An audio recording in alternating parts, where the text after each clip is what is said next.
It is Wednesday, so we represent Cuyahoga FC on this day of the week.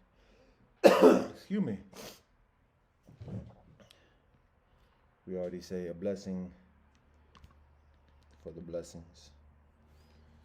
So we share story and some things. Blah blah blah blah blah blah blah blah blah blah blah blah blah. All right. So first, well, here's the preface before we get to the story time. This is the preface. It is this: I am a manatee, searching for a womanatee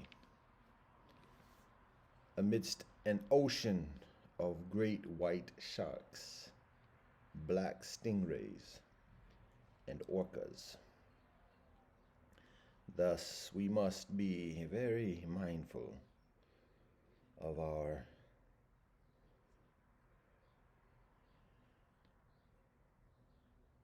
surroundings.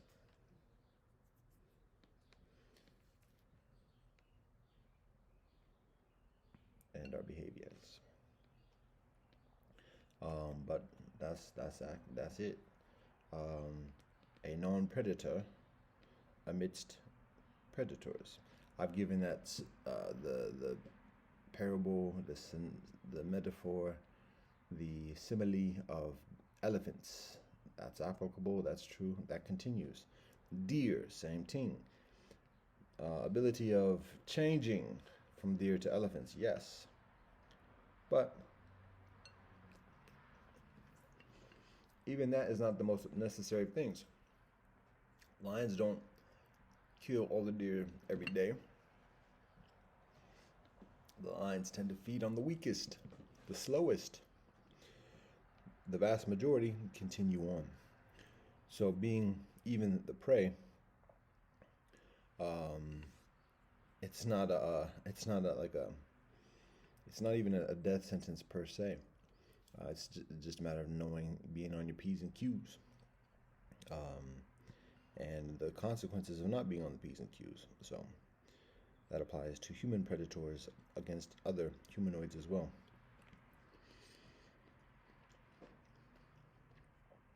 And what I've learned also is that I'm literally not human. As I mentioned before, any wife that walks with me, this is the way. It's not my way. This is the way that I live, the way that I share, the way that we collectively share. So for many women are, oh, the other thing also is this: all the great white sharks and black stingrays and orcas, there's manatee and womanatee within each one. Everyone has that proclivity. Everyone is born with that nature, but it takes a big step. When we go through the rite of adulthood, particularly, we adopt as humanoids this historically this predatory behavior, instinct, mentality, religiosity, and there in that process there is the losing and a distancing, I should say, of the experience and the existence of the non-predatory, the manatee and the womanatee. So, but it's still there. It's always eternally there. We all know that. We all strive for that. And when I shared this with kinfolk recently, kinfolk mentioned like, yeah, I don't want to be a great white guy. I don't want to be a black stingray. I think I'm like a dolphin. But even dolphins are predators, just on smaller fish. There's the I remember years ago, there's a group, Wong Fu, YouTubers, back when YouTube was just beginning. May still be active at this moment, making films, short films, and additionally in the Asian community based out of Tongva, Cali. And anyways, they had this. They would do Wong Fu weekends. Yo, I watched the whole thing. Now this was uh, maybe 8 years ago, maybe 5, 6 years ago. But I at some point when I found out about Wong Fu, maybe 8, 10 years ago, thereabouts, I binged over a period of a few months. I binged the entire like series, all the Wong Fu weekends, all the short films, everything. So, all that being said, um, there's this one episode of the Wong Fu Weekends, and I think this was an ongoing thing, but they would like be in the office and they would play this game that was Big Fish Eat Little Fish. Very simple. It was like a computer game, like an online connecting, interconnected computer game. People could just sign into a room, and then they begin as a small fish. And the way the game works, and everything basically just dots, and that might have been it. It might have been just dots, and not instead of fish. Like the image was just dots, small dots and big dots. But it was basically the idea: of big fish eat little fish. And the way it works is that the small dots move fast. They can go in and out. Da da da da. The bigger dots move slower. So when one when two dots intersect or touch each other, the big dot swallows up the smaller dot. So the smaller dots have to stay away from everybody else, but and at the same time try to eat up the smaller dots than themselves, um, and avoid the bigger dots. So it's a continual, like the screen is just a graphic, and it's just a continual motion of these dots, and everybody who's playing is a dot on that screen. And then people, I guess, get rankings or whatever, maybe like the old school Yahoo games or whatever. Anyways, that's the concept. Big fish eat small fish.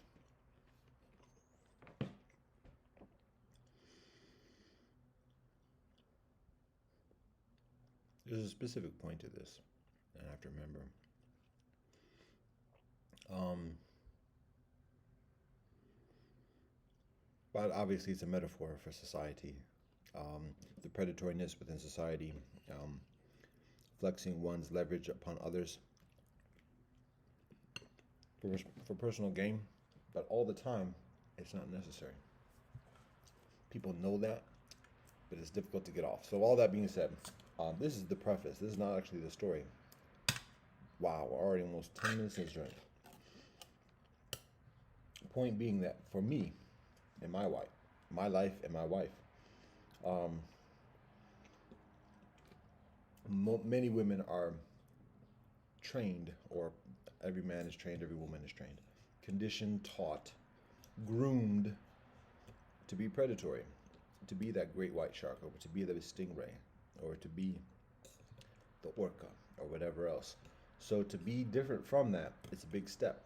It's a huge step. Some are yearning to take that step. Some are yearning and very timid in taking that step, and some are tenaciously fleeing and avoiding and ignoring and hiding from that step.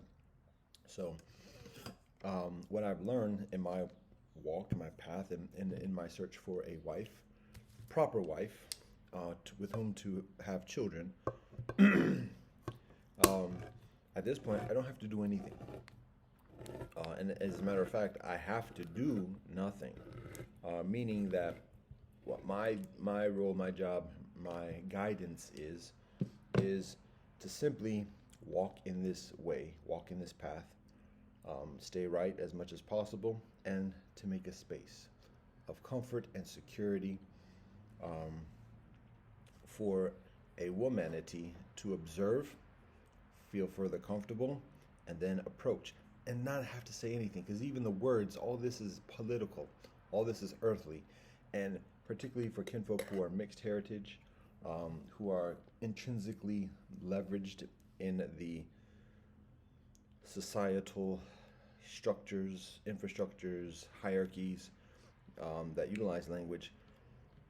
There's a very strong interference, obstruction, sabotage of marriage and procreation, in a traditional way, for one reason or another, either temptations through, distractions like drugs, or promiscuity, or ambitions of occupation, career, and those kind of like that, getting into that kind of pip talk about, individualism.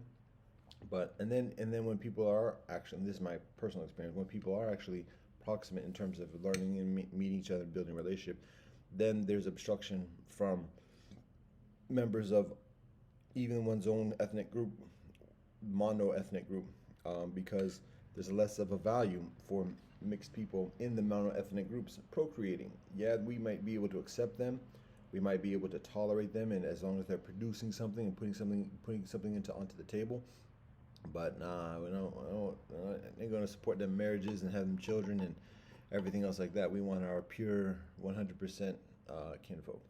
So, um, unless the person is super productive or super subordinate, and is willing to like endure just perennial subjugation and subject their children, prepare their children for that as well. So, otherwise, when there is that prospect of procreation, interference, obstruction, sabotage, um, and additionally, and it's not a matter of blaming others. I mean, just this is the nature of things. It's the nature of the competition. So there's predatoriness, and then there's competition. So all that being said, um, it's a step. It's a considerable step. And what I've learned again is just I don't have to do anything because the words, even the words, get enveloped in that sabotage interference. It gets, particularly when people are just meeting outside of like a regular routine or whatever. The words get all control, and one can attribute to that to my lack of game or whatever else. I've already said I got zero game, but at the same time, I know that I have charisma, and I know that kinfolk respond to me. I know that women respond to me. I know that there's a charisma that women respond to, but it's when I'm not trying. It's not when I'm making an effort to be relationship, but when I do, um, even if I'm saying the same thing, just the implication of being married, and that's another thing as well. But point being, words get in the way. So much I want to say. Gloria Estefan, Miami Sound Machine. Anyways, that's it. So what I learned is that I don't have to do anything. I have to do nothing. Be myself. Continue in this walk. Make a space comfortable, secure. Womanity observes from a safe distance, and when further comfortable, sits next to me, walks next to me, and is ready to continue and share, even without saying anything. Make some food available, some water available, some beverage available, um, but all the like arrangements and contracts and everything, we are communicating on a transcendent language, and that's not hype. That's not quote unquote yin yang. That's actual facts. And so it's a matter of once through that transcendent communication, that beyond the earthly communication, is sufficient, where a woman is comfortable sitting with me and walking with me. That's it. There's little else that needs to be said for the bond. Now we can continue eventually and speak English or whatever other language we speak, and talk about the details, because there's still the relevance of that, but particularly for the purpose of establishing the bond and the relationship. Actually, there are no words that need to be spoken. Um, Words can be spoken. It's not written in stone. Haha. Or maybe it is. Yeah, I don't know. We either way. Um, it's just that awareness. So that's what I learned.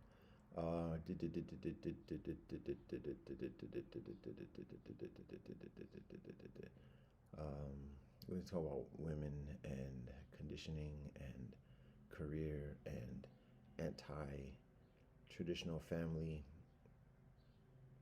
conditioning and other things. But actually, I said I'm going to share a story, so I'm going to have to take a bite and then share a story. Mmm. Mmm. Oh, so pretty, pretty. So, the story I have to share is about activism and espionage and intrigue. Basically, it's about um, activism. Back about 10, 15 years ago, actually about 15 years ago now,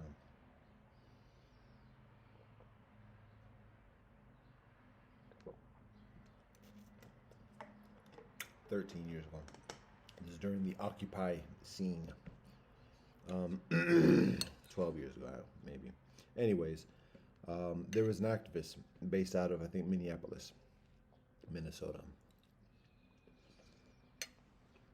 And the activist, hardcore militant against the government, against corporations, all the standard spiel. Um, and then eventually the government gets him on something. It might have been some kind of like maybe sex scandal or something, but he faced like jail time, like serious. And so instead of like being persecuted for that or prosecuted for that, they make a deal. They flip him, not just to be an informant, but to be an agent, a counter agent, so to speak. So this is one of the techniques of or tech methodologies of the FBI. Um, they can. That's what an informant is like somebody who's in the fold, who's in the scene of activism or whatever. But they inform the FBI about what's going on and set up stings or whatever else. Um, but this one was a little bit further, whereby this leader, this activist, had like a lot of credibility in the activist scene, and so um, when he returned into the scene, what he was tasked with from the FBI was to recruit other activists, and then to guide those activists to do bad things. And then when that happens, then those recruits would be persecuted, and the militant leader who was flipped. I don't know if that's technically a stool pigeon, but the one who's flipped is basically testifies against them, even though he induced them into that thing, and that's exactly what happens. So this activist goes out. He recruits two young brethren, like teenagers, 17, 18 years old, very impressionable, very eager, and very frustrated with conditions and everything else like that. Heard about this militant activist before, his reputation, his credibility, and now like they're enamored by him. He's charismatic, he's got game, this, that, and the other. And then he starts like he notices like, oh, okay, these two are like, they own it. So he guides them to actually plan to bomb a building. So obviously, initially, the two brothers are like, "Whoa, I don't know about that," but I guess it was supposed to be like off hours or whatever else. But anyways, they go through that process of preparation, and the whole time that FBI informant is guiding them, is leading them, inducing them to do this. And then when it gets to the point where they have the the um, the evidence on them, like the materials and everything else like that, boom, sting happens, and then it goes down.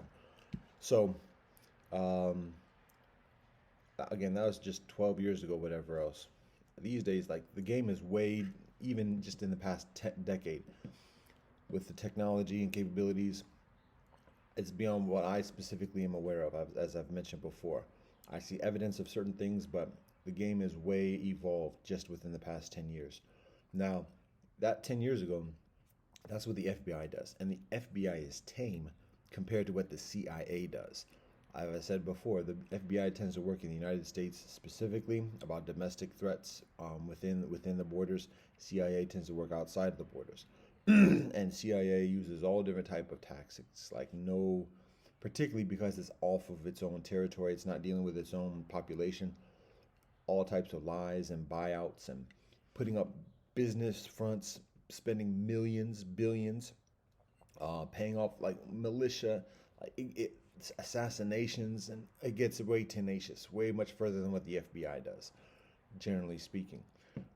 And that's what's publicly known. Then there are the clandestine operations, black ops type stuff with the military and specialists and this, that, and the other. Then we get into things like Blackwater, the mercenary companies that are hired by governments, by other entities, and additionally to do clandestine type of things, in-house, out-house, whatever. So and then there's all the other nations: China, Israel, Russia, Arabia, the UMA, Britain, France, NATO, you name it. All the other different kinfolk having their own agencies and secret ops and everything else like that. So, ooh, baby, it's a wild world. Do do do do. That was a song at the coffee house recently. Now there it is. Um, but that's the scene, and so we see when we see what the FBI does, and we can look at COINTELPRO from 50 years ago. Um, that's like ancient history at this point, but um, we could talk about the 11th of September. Even that's lightweight ancient history at this point. We could talk about COVID and further, because that's how the game is evolving. That's where it is at this point. It's not just government, it's not just militaries, it's science, it's doctors, it's religions, but it's always been that way. Anyways, I am getting to a point here amidst the meal.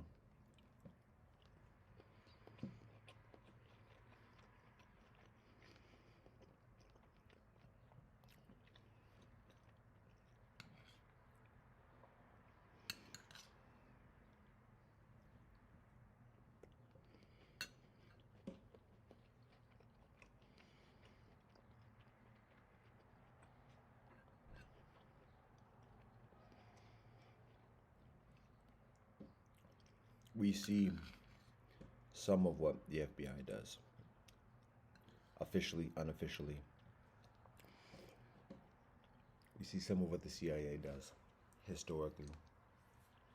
We see some of what other nations do, even just commercially. When we look at what happens in the Congo, um, what is it? One of the big companies, is it Bayer or uh, Johnson and Johnson, or I mean, probably again you could probably name it, and it has that history. But I want to we can talk about Leopold in Southern Africa. Specific thing about Congo, um, but just the track record of atrocities.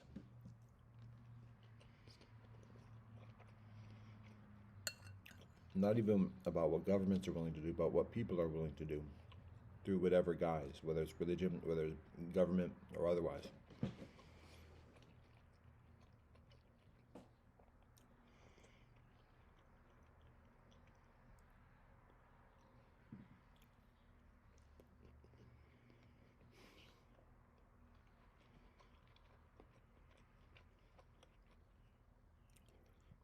I'm trying to concentrate on where I'm going with this, with the purpose of this, sharing this is specifically, because to be honest, it's not even a big deal at this point. I'm a musician. Um, my earthly directive in this life, beyond my spiritual practice, is to make babies, make music, and make silver. That's what my guidance is. That's what my directive is. So these type of things is comparatively inconsequential. I've shared the blueprint for solutions at the macro level, the micro level, the personal level. It's up for people. It's up to people who have the discipline and the discipleship to do that. And it's not discipleship towards me. It's discipleship towards a greater purpose than themselves, and then also a shared discipleship together, fellowship, femaleship, to do it. So I've shared what I can as an individual, and at this point, it's about me. Again, being married as a husband, wife, husband with a wife, father, far, and bringing new life into this world. Because the example a man provides in life, just as a man, is limited, um, and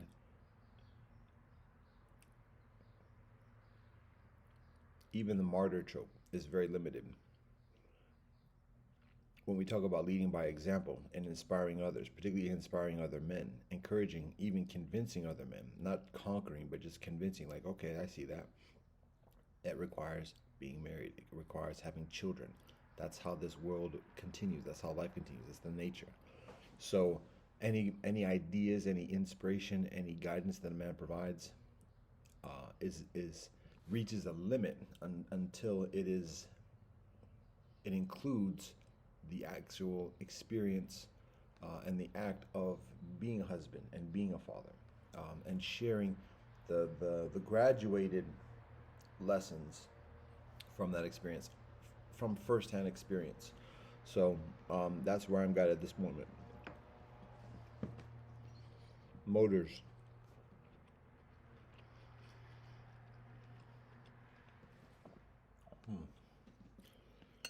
So all this stuff about politics, economics, government, whatever else. This is all stuff I've shared before. At least the productive, meaningful stuff. I've shared all this before, and I've shared what the solution is, the guidance beyond it. Um, for some, it might be like a interest in terms of talking about specifics and dirt or whatever else. For some, about gaining some insight about future, and like getting some kind of advantage or leverage competitively against others. I share this with insight about things unfolding. Um, for those who have the inclination to make preparation, it can be utilized for many different purposes.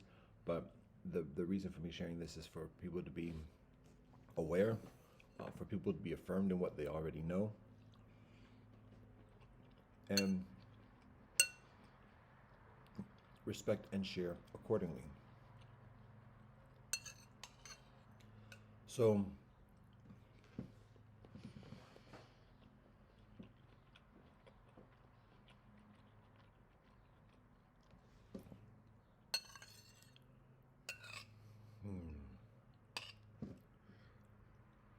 today, that game that the FBI and the CIA do, that example, um, it's not just a government game at this point. It it's always been um, cults working through the guise of government and influencing government. Um, but there's less of a less of those buffers or those pretenses. It's increasingly direct and accessible, but also to newcomers, um, new cults, companies, corporations, other types of collectives.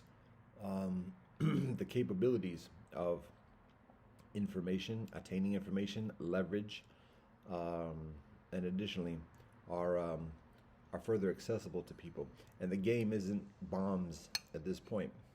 That's not the primary thing, particularly at the higher echelon. I've already said it, it's dealing with things like chemistry, biological, um, genetic warfare. Not even towards the masses of humanity, because the masses of humanity are not perceived as the threats to the hierarchies. It's the other hierarchies that are competing for that.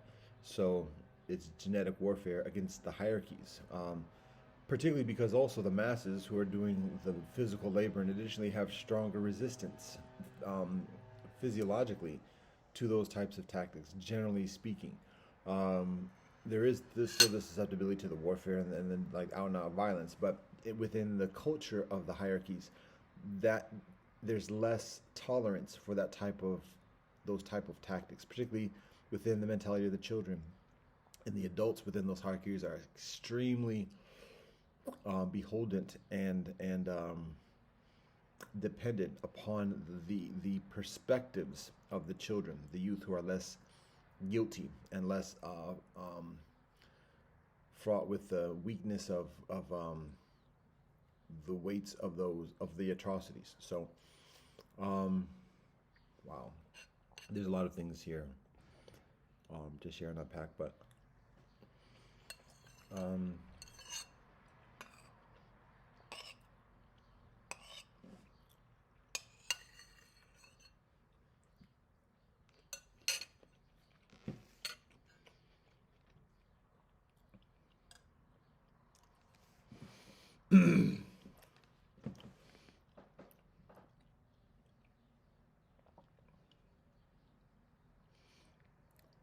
so there are many actors in the world theater, many prominent and influential actors.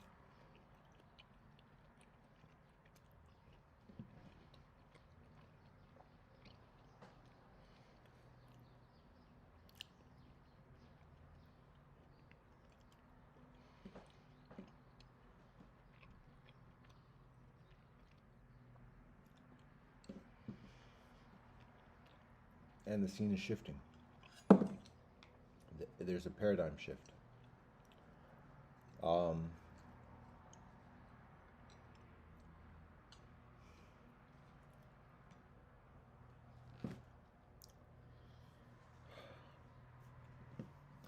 Trying to abstain from being too, or being perceived as being too biased, um, in my in my communication. There's always going to be intrinsic bias, um, but particularly a bias with that has the intention of an agenda, of like, or at least a selfish agenda. There's always agenda too, but like a selfish and like manipulative agenda. Because I'm just trying to be as honest and transparent as possible. Um, okay, yeah. All right.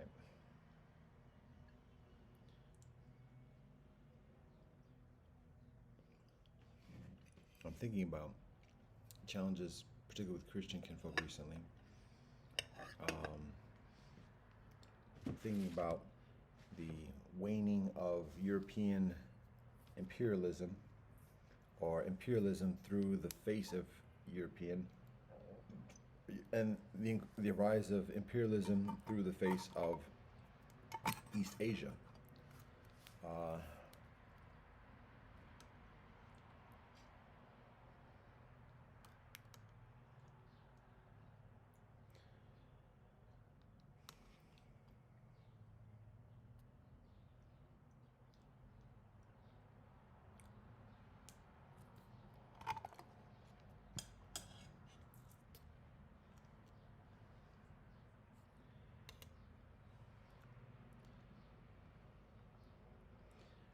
what I'll say at this moment is that I've shared the story. To be honest, that's the story that I shared. I didn't. I'm not. I wasn't trying to like be a whole big spiel or whatever. But I do know. I recognize like this is the nature. When I start doing something, it starts to just talk about. Some people talk about flow. Some people talk about flood. It's one of these others. One of these others. Um, but I'll share this. Well, going back to myself again.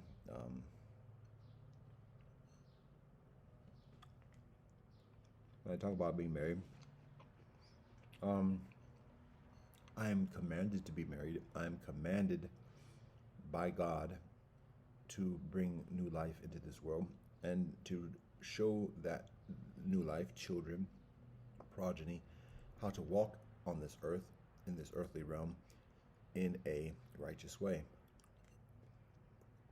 I am commanded to do that. Like I am commanded to be peaceful. Like I am commanded to be honest. Like I am commanded to pray and meditate and further. This is a command, and it's something I'm unable to do by myself. That is what I'm commanded. I am permitted to be married with multiple wives. I am permitted. There is the recommendation of being married only with one wife. It's very prudent and preferable, but I am permitted to be married with multiple wives.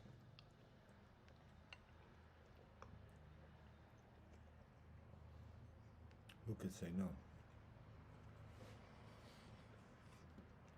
I am guided to be married with a woman who is from East Asia, whose family is from East Asia, whose heritage is from East Asia, because we are the earth. And given where my answers come from primarily, that is the proper balance at this moment in life for me bringing in new life. Recognizing the intrinsic biases within my background in this walk of earth. So that's it. Um,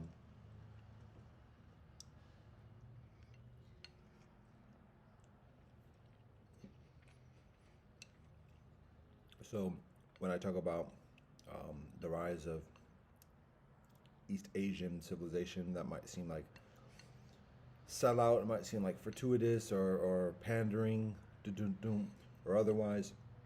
This is just awareness of the conditions, regardless of whoever I am, and then also awareness of who I am amidst these conditions. Why this is shared with me in such a way, and what my responsibility is in sharing with others.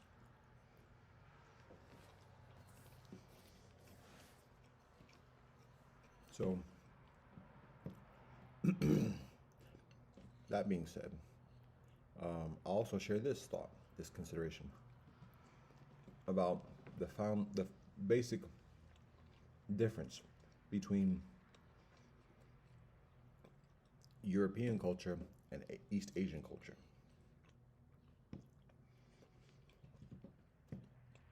Within every culture, there's genius.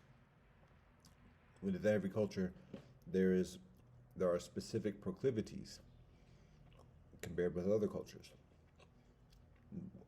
Any one culture is not greater than another culture, because for every proclivity, there is also a susceptibility as well, and it's completely equal. It's completely balanced by the grace of the Most High, by the mathematics of the Most High. So, black, white, yellow, brown, orange, whatever, olive, whatever.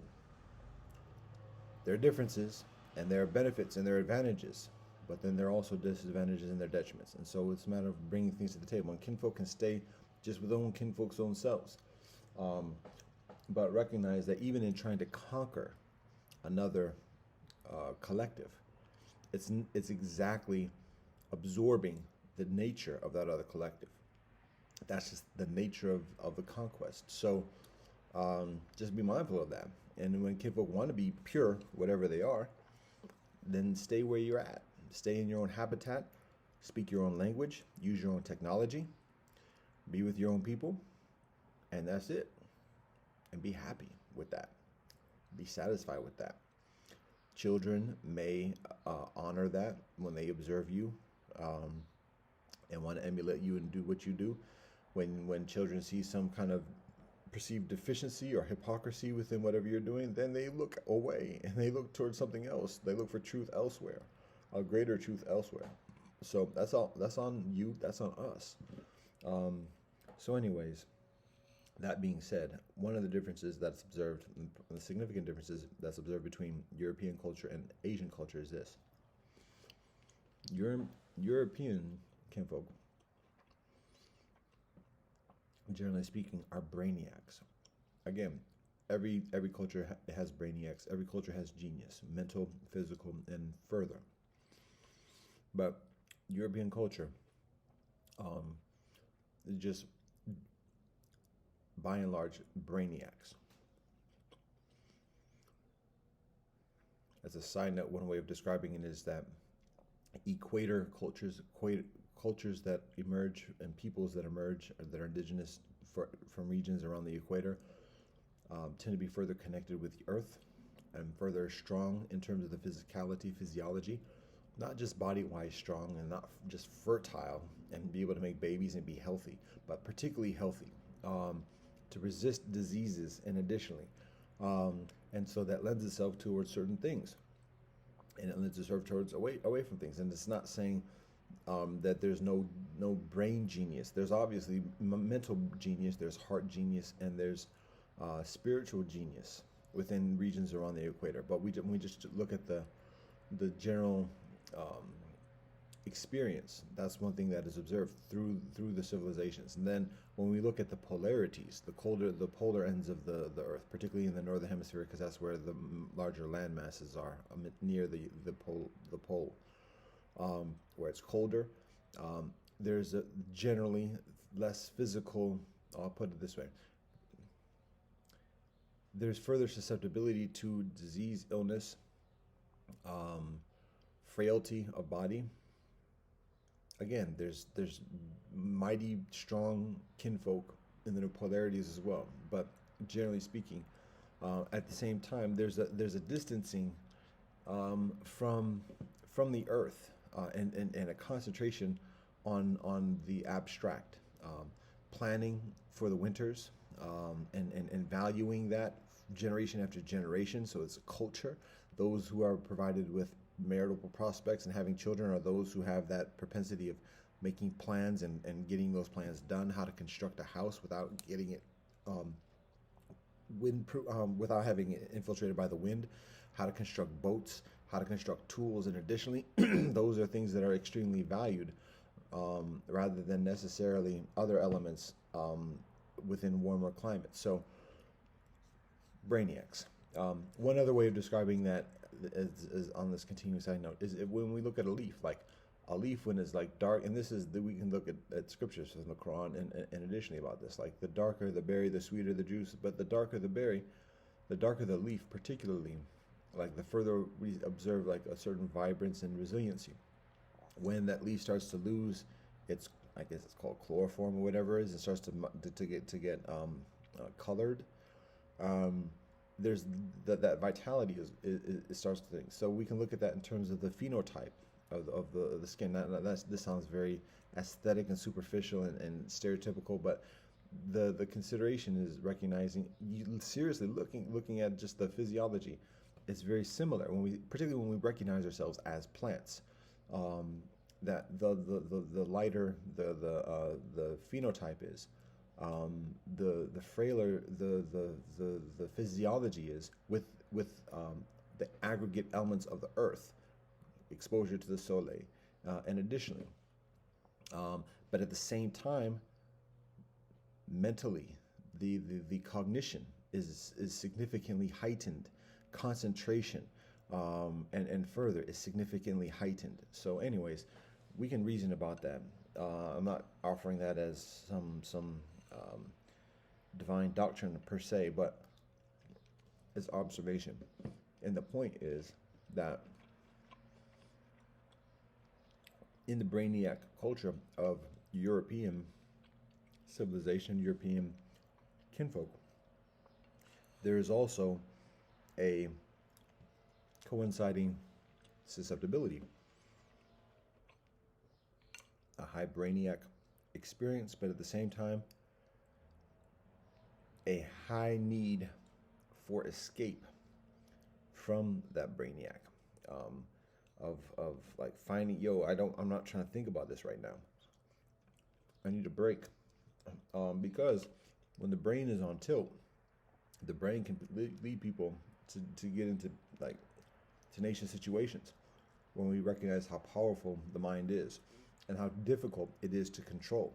Like that Marvel comic superhero or villain, whatever he is, Cyclops. Like his vision when he opens his eyes, boom, it's light rays, and he can't control. So he needs a visor so that he can regulate how he directs the power of his vision. So that's like the mind. When the mind has these capabilities of like doing pure manifestation, like thinking about something and whoop, there it is. That can be, people say, "Oh, that's awesome, man." But when you think about that, if you have a bad thought, boom, there it is, and now try to get that undone, because now once you see it, you get fearful, you lose concentration, and it's not like, "Oh, let me wish it away." No, the concentration is dissipated. So when somebody observes like how powerful their mind is, it's a scary thing, and without the discipline, people just need, I don't want to think about anything right now. So people look for an escape, a refuge. That's getting drunk, eating, overeating. I'm not overeating at the moment per se, although I am having oil that I don't need. Overeating, sex, promiscuity, just hedonistic thing to get the mind off of thinking about dumb, ignorant atrocities. So just as there is the high brainiac, there's also the high susceptibility to intoxications. And those intoxications include buying things. It includes even just the notion of superiority and losing oneself within this notion of being greater than others, and that being the intoxicant in and of itself, a cognitive intoxicant. For those who aren't brainiacs or are not as much brainiacs, and proving it through memorization of facts. Who can know this and that and the other, when memorization of facts is a low-level type of cognition. Anyways, it's necessary and beneficial, but it's not a proof of intelligence It's not a proof of transcendence, and further, it's not even a proof of sustainability and resilience, being able to endure when the storms come in additionally. So, anyways, point being, high brainiac and high susceptibility to high need for intoxication, a refuge from the brainiac. And that's European culture. Now, when we compare that to Asian culture, what we observe in our modest trod is that Asian culture is slightly less brainiac and has slightly less need for the intoxicants. So there's a further balance. And that might have that has certain disadvantages when competing against super brainiacs, and it has certain advantages when competing against super brainiacs. Because when the brainiacs are on high, that's a challenge. When the brainiacs are crashing, hungover, drunk, or whatever else, there's advantage. So we can see that also at the personal level, but we can see that also at the civilizational level as well. And that's where we are. Europeans are not ultimately responsible for the world imperialism of any day, let alone today. Imperialism is imperialism. It's a trans-ethnic, trans-tribal, trans-religious experience. It works through all those elements to optimize its proclivities or optimize its existence, its practice, its objectives, or whatever else. So I talk about European culture in terms of the brainiacs. We talk about African culture in terms of the strength of the body, and it's not just a matter of saying, "Oh, strong bodies and strong winners." No, that same it's a culture where there is that strength of physiology, but then there's also an emphasis of relationship and a strength of heart, on connection with kinfolk, and so there's which is tremendously valuable when you think about how much money people are spending today to have that experience. So we are conditioned in industrialized society to champion the mind and to champion the ability to utilize the mind and gain leverage over others who are utilizing the mind. But that's only one component of being. There's mind, body, heart, and spirit. And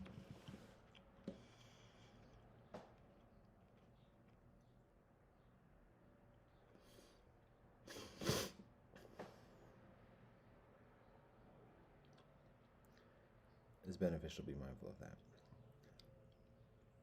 Within the equator culture, particularly African, I mentioned that before about some of the strengths. Now, the susceptibility, though, is the indulgences that come with that, those strengths, being induced towards sex and getting caught up in the webs of jealousy and hatred, and additionally, other types of gluttony, because that's the susceptibility of every advantage. It's exactly the hubris of that advantage, and thinking that it's invincible, and it's exactly within that delusion where people are weakened, and the strength is utilized as the point of weakness. So, again, sex, violence, being induced or led towards utilizing one's strengths to cause harm to others, and then having to deal with the repercussions of that. That's one thing that's experienced in the urban. Well, I'm not going to get into the whole thing, but then we look to the middle grounds, Mediterranean, also part of like Southeast Asian culture, South Asian culture, but those regions that are between the polarities, as well as between the polarity and then also between the polarity and the equator. those that are in the kind of like the warmer climates. So, what to sum up like an advantage or a distinction from the other regions is that there's balance. There's an awareness of the hot. There's awareness of the cold. There's awareness of the middle path. Asia, Arabia, um, Aramea, Israel, and further middle path. Now, the susceptibility um, is imbalance. So, just as one might champion balance, and how can that be an invincibility thing? It's being imbalanced because one knows what the middle path is, but at the same time, there's so much temptation to stray. It can be bored, boredom, just like everything works fine. This is boring. Oh, they're living it up there. Oh, look at that. They got that invention over there. Oh, that one over there. Oh, she pretty. Um, and so utilizing the advantages of balance to stray from that middle path and get involved in those in the slippery slope, in the fringes, in the distractions, and losing that imbalance. Because utilizing the treasures that are gleaned, that are gained from the middle path, and using it as a way of conquest, manipulation, taking advantage of those who are further from middle path. So, anyways, that's a side note. Now, continuing on.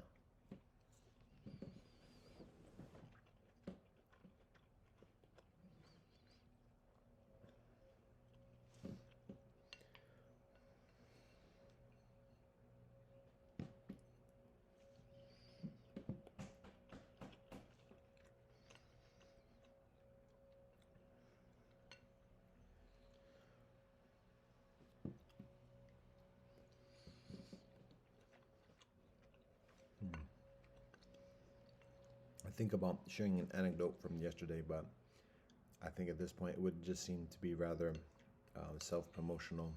So I'm not going to do that at the moment.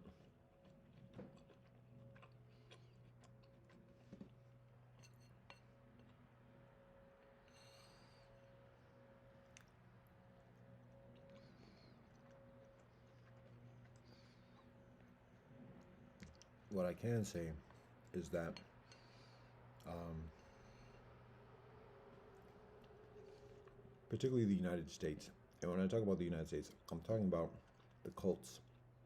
I'm talking about the plutocracies that pull the strings within the pretenses of government, the politicians, the government officials, and additionally,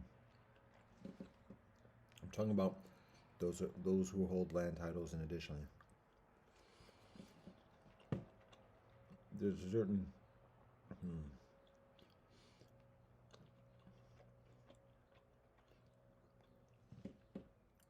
there's a certain difficulty that these kinfolk have in adjusting, in being flexible, in recognizing the inevitable. And the inevitable exists beyond my capacity of pre-ordaining or whatever. But we observe a rigidity, and particularly an insistence in utilizing antiquated methodologies, whilst at the same time observing advanced methodologies being utilized by others. Um, Again, we just look in the terms of technology.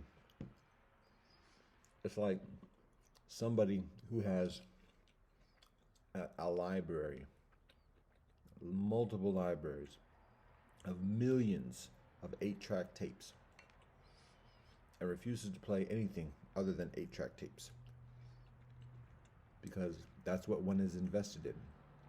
And everybody who goes to the library and everything else has to utilize 8-track tapes. If anybody tries to use any other type of technology, oh, take it away, and oh, that's blasphemy. It's only 8-track tapes. But eventually, like, people opt out. Like, you know what? Nah. Like, They don't even make 8-track tape players no further. We're tired of utilizing these repaired devices that don't work too tough. Um, and it's cost too much, and the selection is not enough, and you don't have what we're looking for.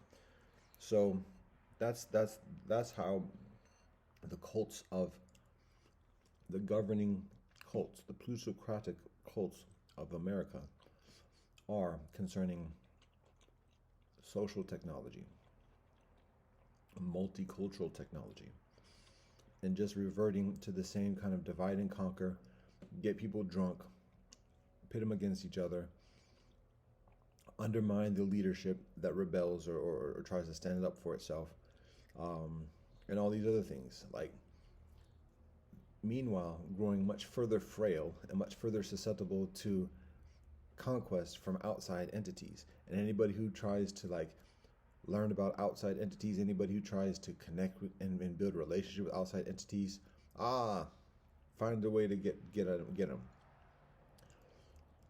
That's 8-track tape methodologies, and we continue to see it now. In the meanwhile, when this is being done, it's being seen. The world sees it, and when the plutocratic powers that want to be flex, its competitors see it and see the every flex move is exactly a weakness. It's exactly a show of weakness. Every show of force is a show of weakness. It's showing fear. It's showing limited skills and capacity to deal with circumstances. And it might work on the immediate target to subdue that target for a short period of time.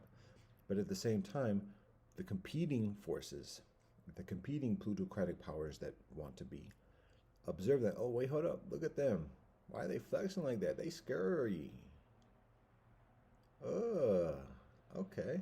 How they do that? Oh, okay. All right. We see that. We can do that too. We can do that better. So the plutocratic powers that want to be know that too, and don't want to flex. That's why they stay hidden. Don't show themselves. Don't show who they working with. Don't want to do that. Too tough. But it's the inevitability of the rise and fall of civilizations, because it's a weak art and it's short-lived in the scheme of civilization. All right. I say again, peace and blessings to all kinfolk, plutocratic powers that want to be, and all kinfolk.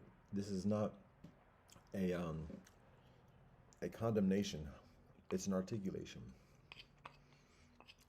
We try to encourage flexibility and working, and we do see those signs. We see considerable signs. Just as we see the flexes and shows of weakness, we also see tremendous flexibility. We see tremendous growth. We see tremendous adjustments. We see tremendous prudence. We see tremendous wisdom.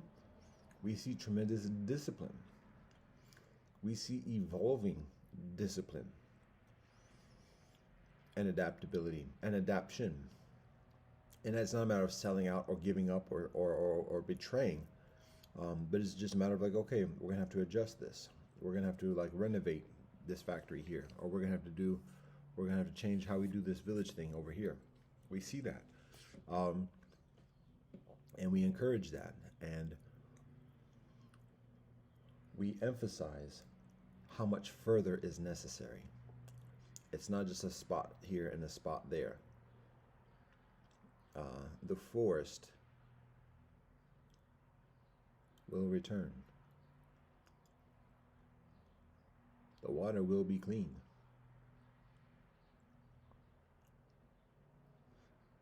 So there's a sign nearby that talks about a microforest within the village. So we appreciate that concept. We appreciate that initiative. We recognize there's also a tendency within the imperialistic thing of like seeing when somebody's speaking truth or when kinfolk are speaking truth and then trying to do something similar but a much smaller scale, and it's a drop in the bucket. So we appreciate that, we encourage that, but at the same time, we also encourage the further recognition of the benefit, rather than a micro forest in the urban village. It's a matter of having micro urban villages within the forest. Planning the long-term transformation of the infrastructure into micro urban villages within the forest, so that the norm, the pervasive norm, what is seen in the urban area is green. It's not concrete, it's not gray, it's green. Changing civilization from gray to green. How about that right there? Blah dot. Gray to green. Simple as that. So when we look at a city on the map from a satellite, and additionally, we don't just we beyond just like the streets or roads, that's not the first thing we see. We see trees and trees and trees and trees, and plants and plants and plants and plants, and rivers and rivers and rivers and rivers.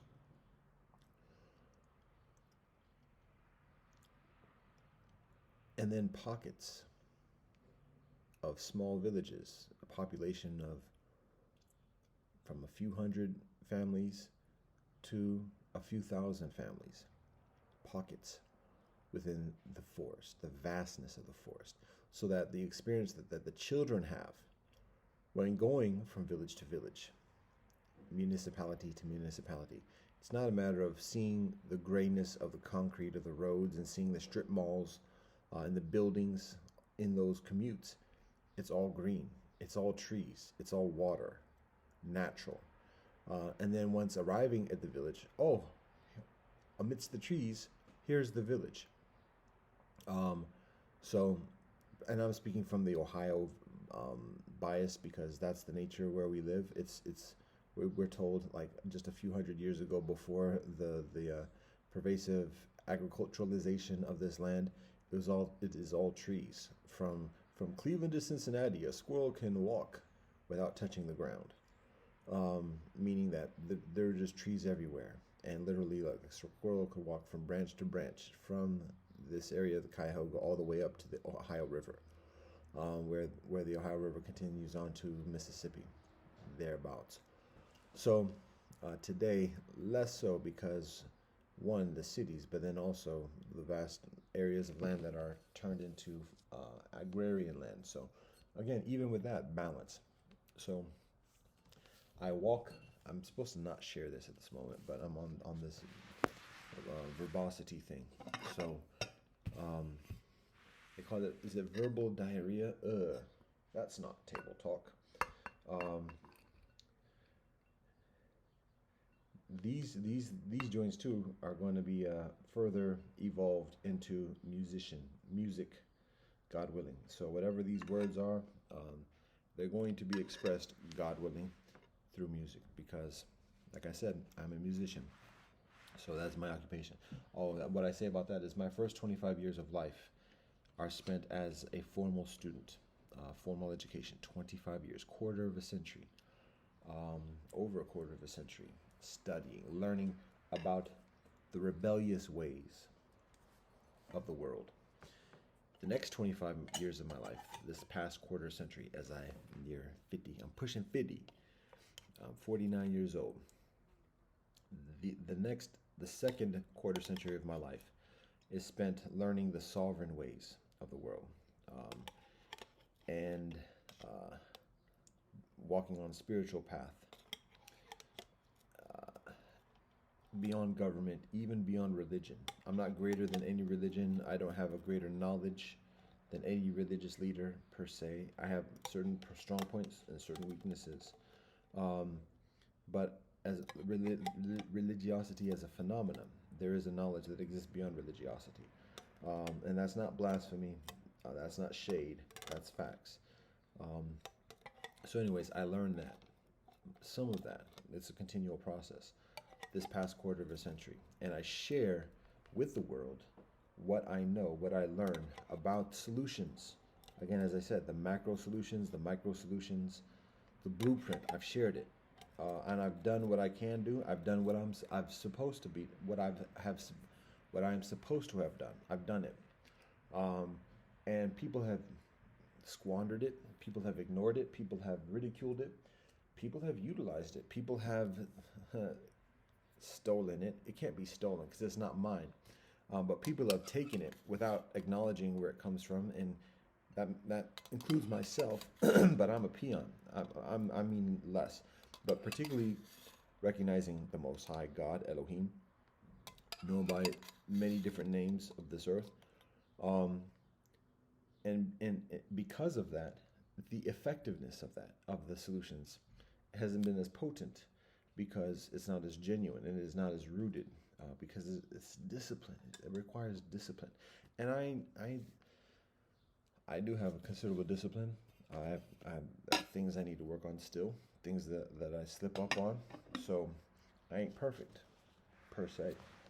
I ain't further perfect than anybody else. Put it that way. Just like I don't. All right. So did.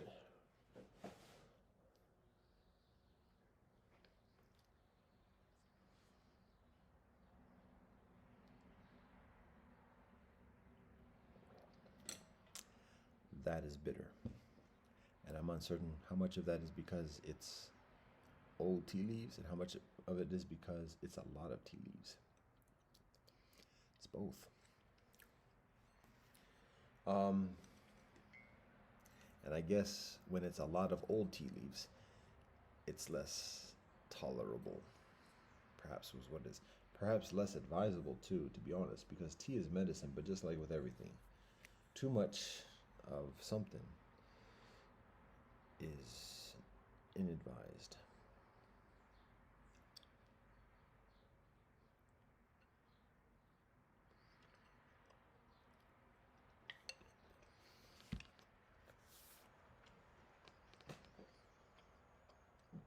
We were talking about civilization in cities and green, gray to green. There's something else I was mentioning a minute ago. Um, Talking about the quarter century solutions. So as I get to this stage of life, the next 25 years, the next quarter of a century, God willing, um, like I said, I am a musician. My earthly directives, beyond my spiritual practice, my earthly directives: make babies, make music, and make silver.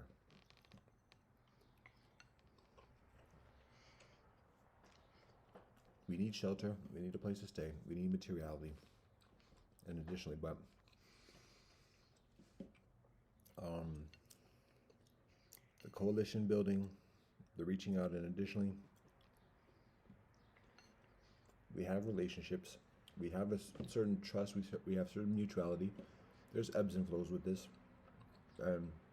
There's ongoing diplomacy.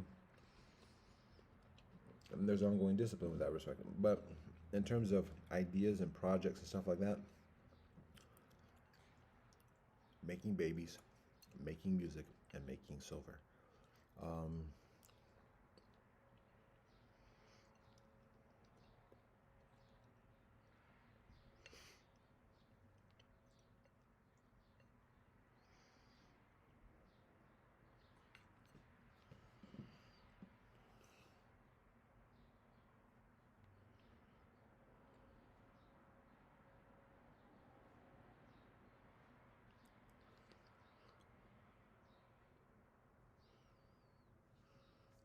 One of the challenges recently with Christian kinfolk is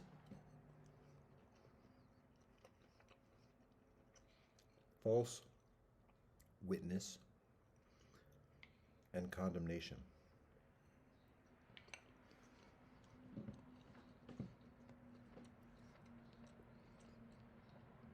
About a week ago, I have a conversation with a beautiful sister, intelligent, knowledgeable about Bible, um, and I arrive at the bus stop late, 9 p.m. thereabouts, and right when I arrive at the bus stop, even before I get there, sister just approaches me maybe about my same age, maybe even younger. I have a 25-year-old mindset. That's the mindset I'm working with.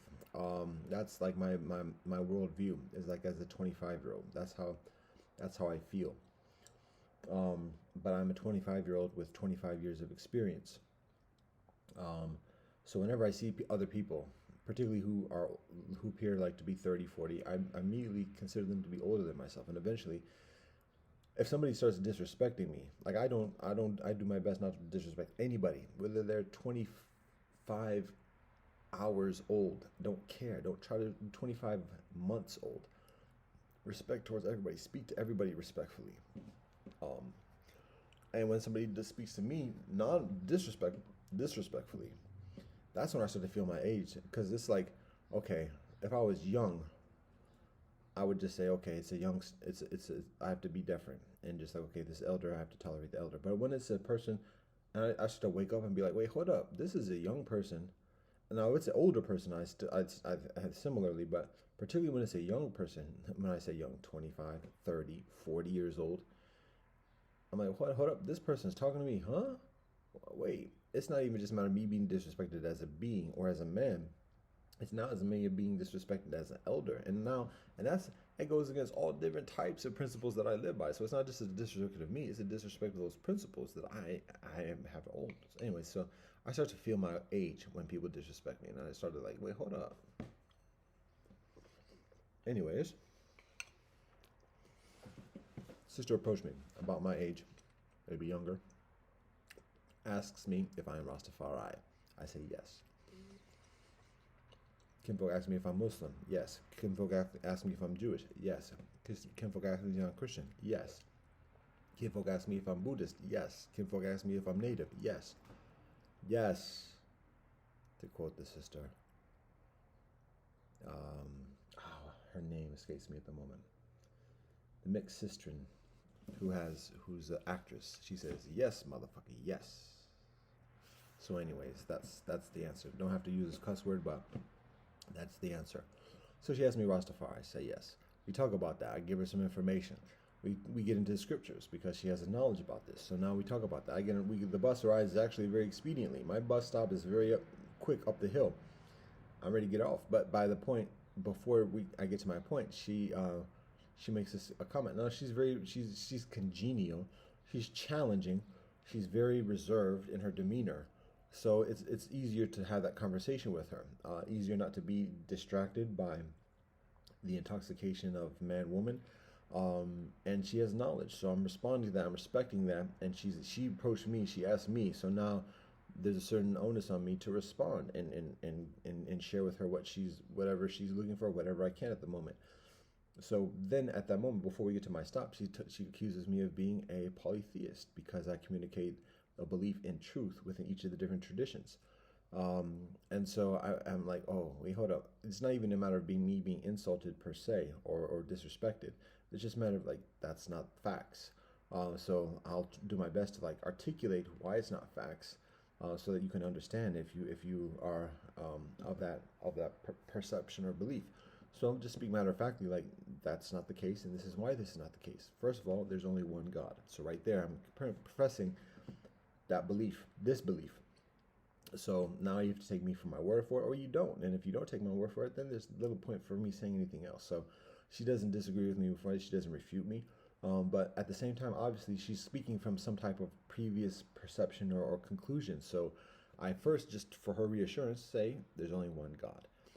And then I'd start to articulate an explanation of how all the different beliefs in the ultimate reality, there's a congruence there. There are obviously differences, and things are done in others, traditions that aren't done in others, and then there's avoidance of that. I don't practice all those practices. So anyways, I try to articulate that. By the point this we get into that conversation, my bus stop is there. So I'm like, okay, you know what? I'm going to pass my bus stop.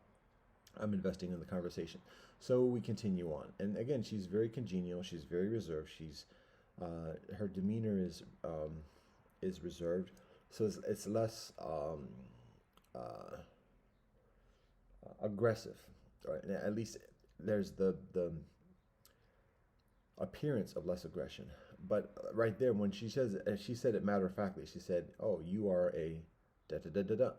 Um, so it's not even an accusation. It's a serious charge. It's a condemnation, particularly as it becomes further evident about her knowledge about teachings from the scriptures, from holy scriptures. When we talk about that, she kept saying the scriptures. I'm saying, what scriptures are you referencing? And so she wanted to like just establish like the frame of argumentation of like this is the only realm that we'll talk about. I'm like, no, like by your definitions, like that's your limited scope, and that if you want to do that, that's fine. But you're not going to keep me to that. So that was part of the conversation. But I said her demeanor was reserved and has an appearance of respect. But what becomes increasingly evident is not just the disrespect through the very calm condemnation of and not retracting that of who and what I am, but the increasingly evident calculation. Like this wasn't just some happenstance kind of thing. Like she has some idea of like who and what I am, because she later reveals that she's part of a religious community, a Christian community. She specifically identifies which, and it's a Christian community that regularly sets up on that street that I've talked with within recent months, and I've talked with for years. So there's very strong plausibility and likelihood that she knows who I am, and that she's waiting for me at that bus stop, one way or the other, to initiate that conversation and to make that statement. And I stay with her all the way to the end of the bus line. And even then, we get off the bus and we talk for another 15, 20 minutes. The whole conversation was probably about an hour or so. And again, even at the end of the conversation, I make sure she's okay. She's going to continue on. It was late at night. I'm not trying to keep her up beyond whatever else, and make sure she's feel comfortable going to wherever she's going. She says yes. So she continues on. But at the same time, not retracting what she said. And it's a serious condemnation. And I try to be as conversational as possible for her benefit. I deal with whatever people's opinions are. That's earthly. It has less consequence. I walk with God, and so the judgment that matters is God's judgment, and God knows best beyond her and myself. So she was less constructive in terms of her articulation. It was just further accusatory, and then it kind of getting into reverting to kind of like the standard trope that in my experiences in past in terms of just talking about relying upon the scriptures and reciting certain passages or whatever else. So I could see, okay, wait, this conversation, it's less, it's increasingly formulaic at this point. It's increasingly limited to the pre-calculated modalities. So I could say, okay, I've shared the information that I'm able to share at the moment. I'm not hearing any other further questions based upon what I've shared. So it's late. We can continue on our ways. That's where it stands. Now, that being said, what occurs to me later and further is that, again, for her benefit, she makes a serious condemnation. The charge, when somebody has a knowledge that she does, some people can be very knowledgeable about certain blue jay just got roughed off by some sparrows. Or maybe just the blue jay was dumb for the moment. When a person, people can be very knowledgeable about and trained in specific portions of the Bible for the purpose of proselytizing, for the purpose of argumentation, for the purpose of proclaiming one's own position without having a knowledge about the entirety of the Bible. A lot of people, billions of people most likely, easily, Christians particularly, have a knowledge about certain parts of the Bible without having read the entire Bible, or even the whole New Testament, or even the whole Gospels, and want to be very authoritative in telling other people what's what, without even having read the entire thing, without having studied, let alone practice.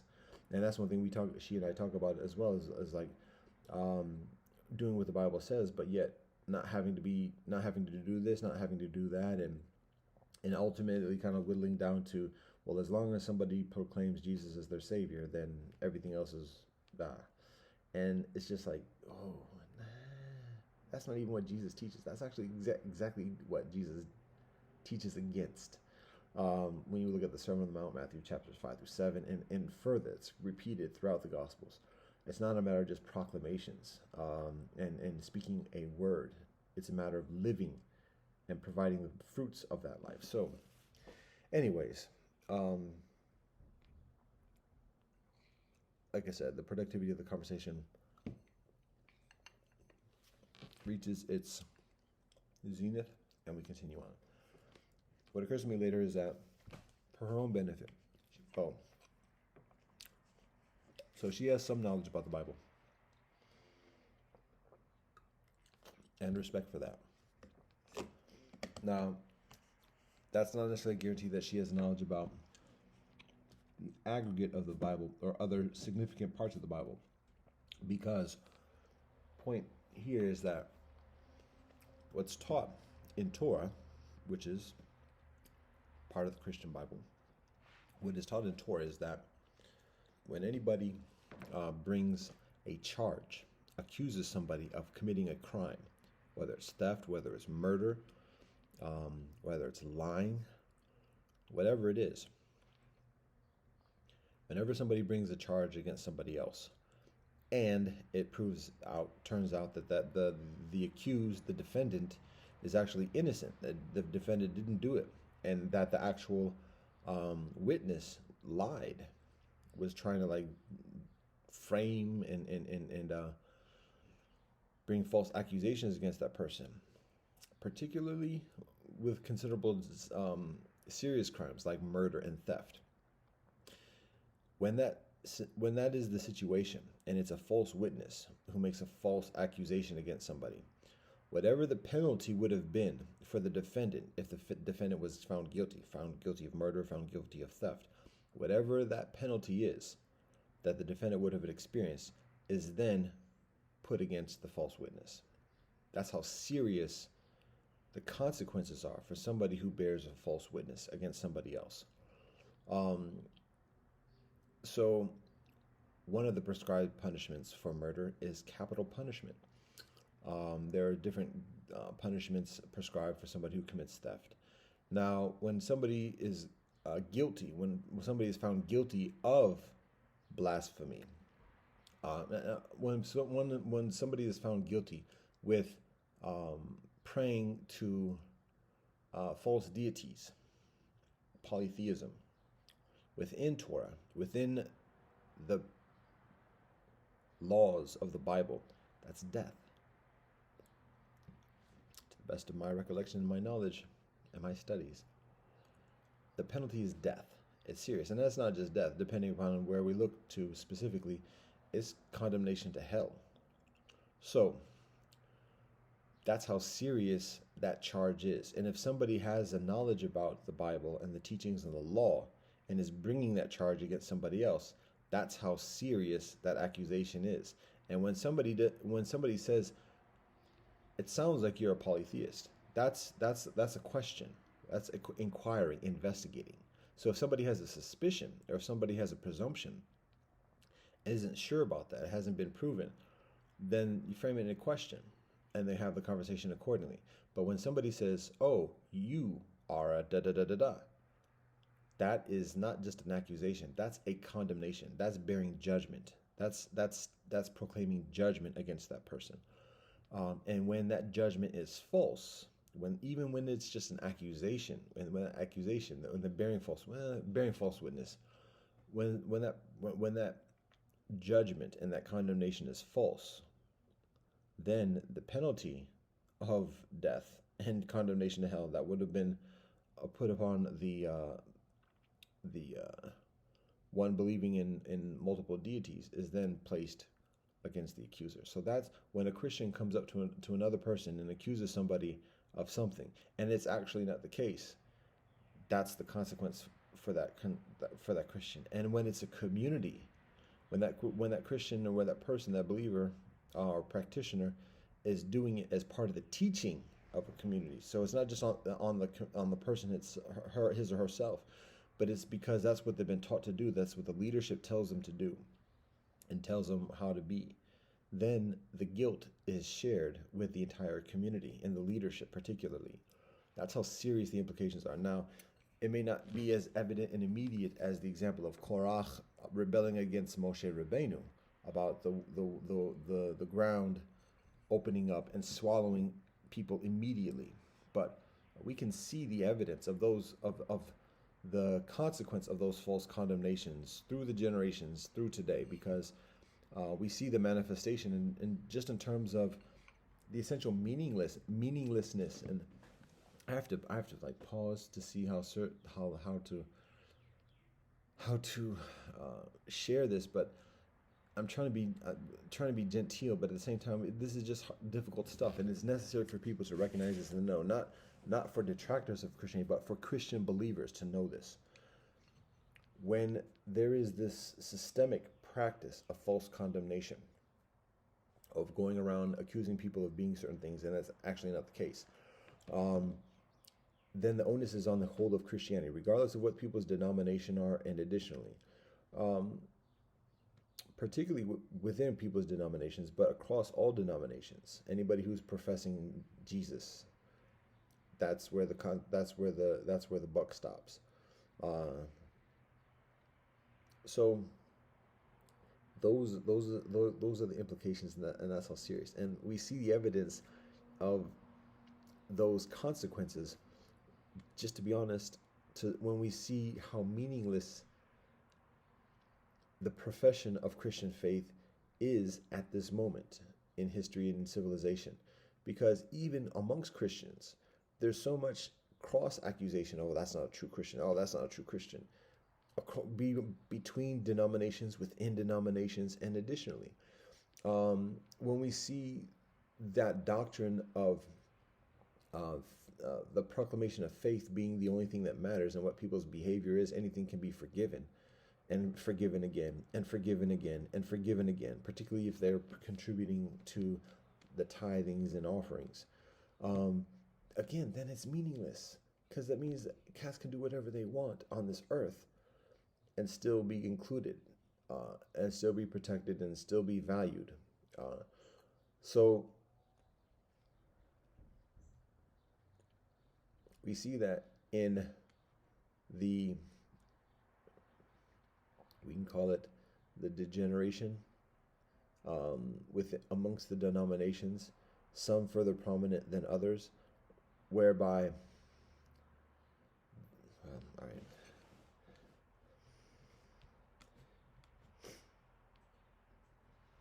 The purpose for this is to recognize the practices, to recognize when people are being condemning, and to recognize false condemnation, and to recognize the consequence of false condemnation, to recognize the current experience of all the false condemnations up to this point, and how those have yet to be reconciled, and how that affects the church within each denomination in terms of participation, in terms of belief, in terms of practice, and in terms of producing the fruits of the righteous walk. And it's something that we can see requires a lot of time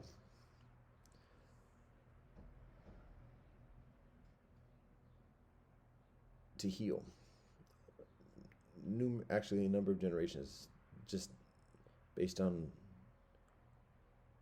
what history shares with us, what the guidance shares with us, generations of healing. And in that process of generations of healing, Christendom itself waning. And by Christendom, I'm talking about those who actually live, practice the discipline that Jesus prescribes. And to be honest, Jesus prescribes a number of disciplines. Just like within the Bhagavad Gita, there are a number of different disciplines that are prescribed. There are disciplines, strict disciplines, that are prescribed for those who are ready for that. Then there are lesser disciplines for those who are ready for those. Jesus does the same thing. And so what we can observe, what we do observe, what we can study, and by we can, I'm talking about particularly people who have yet to, what we can study and observe is that there's a hierarchy within the teachings of Jesus. Some people talk about all the Bible is exactly equal and all the Bible is exactly true. That's very a woeful oversimplification. There's truth within the Bible. There's truth within everything, but at the same time, doesn't matter. It doesn't mean it's equal. It doesn't mean like everything has the same weight or the same authority. For example, again, going back to what Jesus teaches. At one moment, Jesus says, "Put down the sword." Don't you know that if it was my will or if it was the will of the Most High would send legions of angels to do the dirty work, to annihilate everybody, just like with Sodom and Gomorrah. So that little peddly sword, it ain't nothing. Put it away. Study this righteousness. That's what Jesus says on one side. Then on another side, Jesus says, sell what you got and get a sword. Huh? What? So truth within both of those. Now, but you gotta understand how, when it's applied, which one is further, which one is the higher teaching, which one trumps, which one supersedes the other teaching. You have to know that it's not exactly equal. Because when cats is in the thick of it, on the streets, in on the battle lines, and they're asking themselves, do I pick up a sword or do I not pick up a sword? Tell me now what I need to do. You're gonna have to know how to answer that. So, the devil knows both those answers. The devil knows how to slang both those answers. So. We say no sword. It ain't easy. There's ways of defending ourselves without a sword. We can walk with a stick and utilize a stick in a righteous way. We can bring some thunder with us as well in a righteous way. Anyways, so the point is, again, there are different teachings. And particularly what Jesus shares is there's a hierarchy within his teachings. The highest teachings that he shares in terms of walking this earth are the first teachings he shares. And he says to do what he does, to do what Moshe Rabbeinu teaches us to do. That's how to live. Walk with me, be partners with me in this life. And you'll learn how to heal. You'll learn how to do all these miracles as well. But that's not what cats do. That's not even what his disciples do. They're like, Jesus is running things, let's go do. And being his lambs.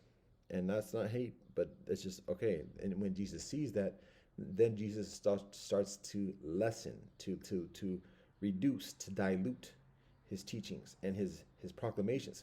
Because at that point, he's got to answer for all the ignorant things that his disciples do. And then the disciples start to interpret that as a new law of forgiveness. Because when they're not practicing what he does, they're not living by the rules that Moshe Rabbeinu prescribes, then the other leaders, the other authorities make accusations. Look what your people are doing. And so instead of saying, we got to do better, he says, look what you doing. What you got going on over there? So he defends his kinfolk. And then when his kinfolk hear him, they're like, that means we can do whatever we want to do. Blah, we rolling with Jesus. As long as we keep on rolling with Jesus, we can do what we want to do. And when Jesus sees that, Jesus is like, these kinfolk, how much am I going to suffer with these kinfolk? Same thing that Moshe Rabbeinu teaches. So anyways, now thousands of years later, when kinfolk are reading this and studying it, kinfolk can go back to those lesser teachings that Jesus keeps cutting it back. And when he finds, Jesus says like, these cats is not going to get on it. It's time to bounce.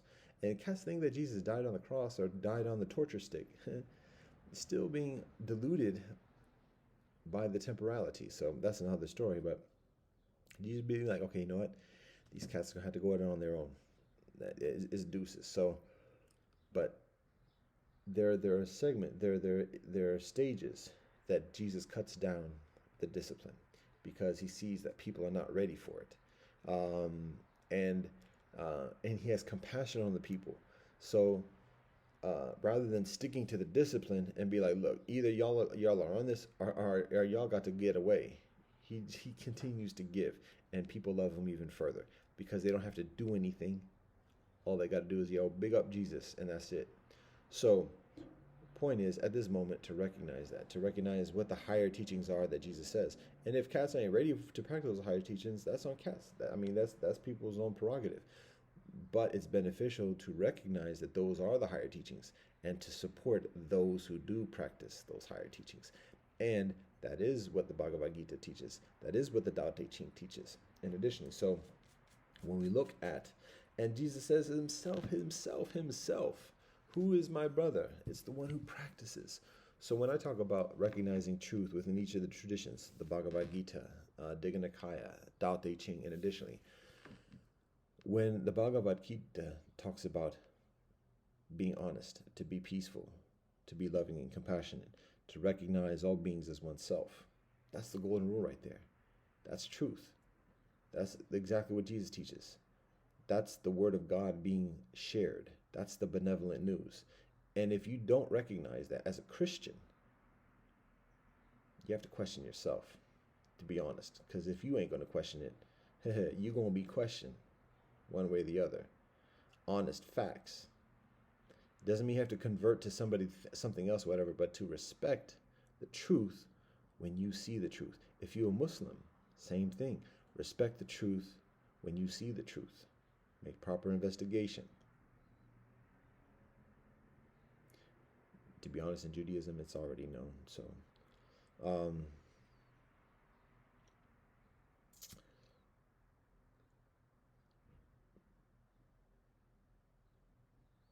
who are my brother and my sister?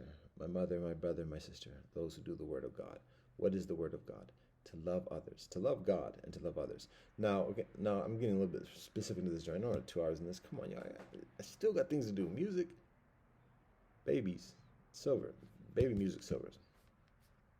Yeah, that's it. So, anyways, all right.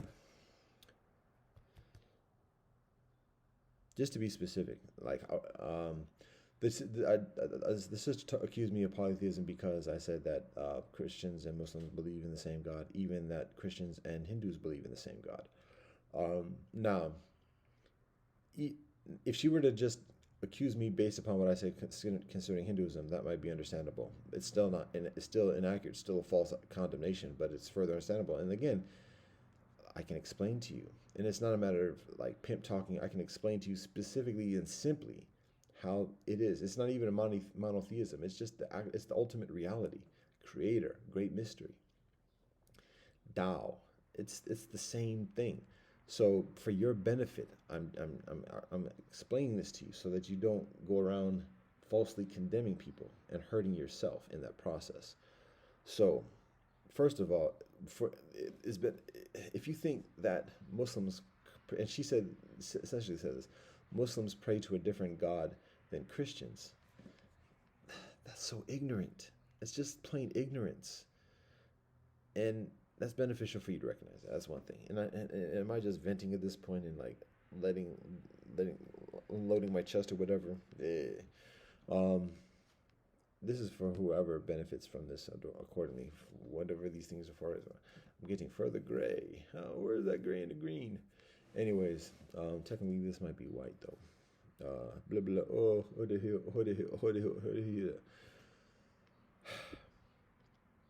So, plain and simple, the God of Islam is the same God of Christianity, is the same God of Israel. So, that's long established, well established, strong established. So, if Katz is still on that one, ways to go on that.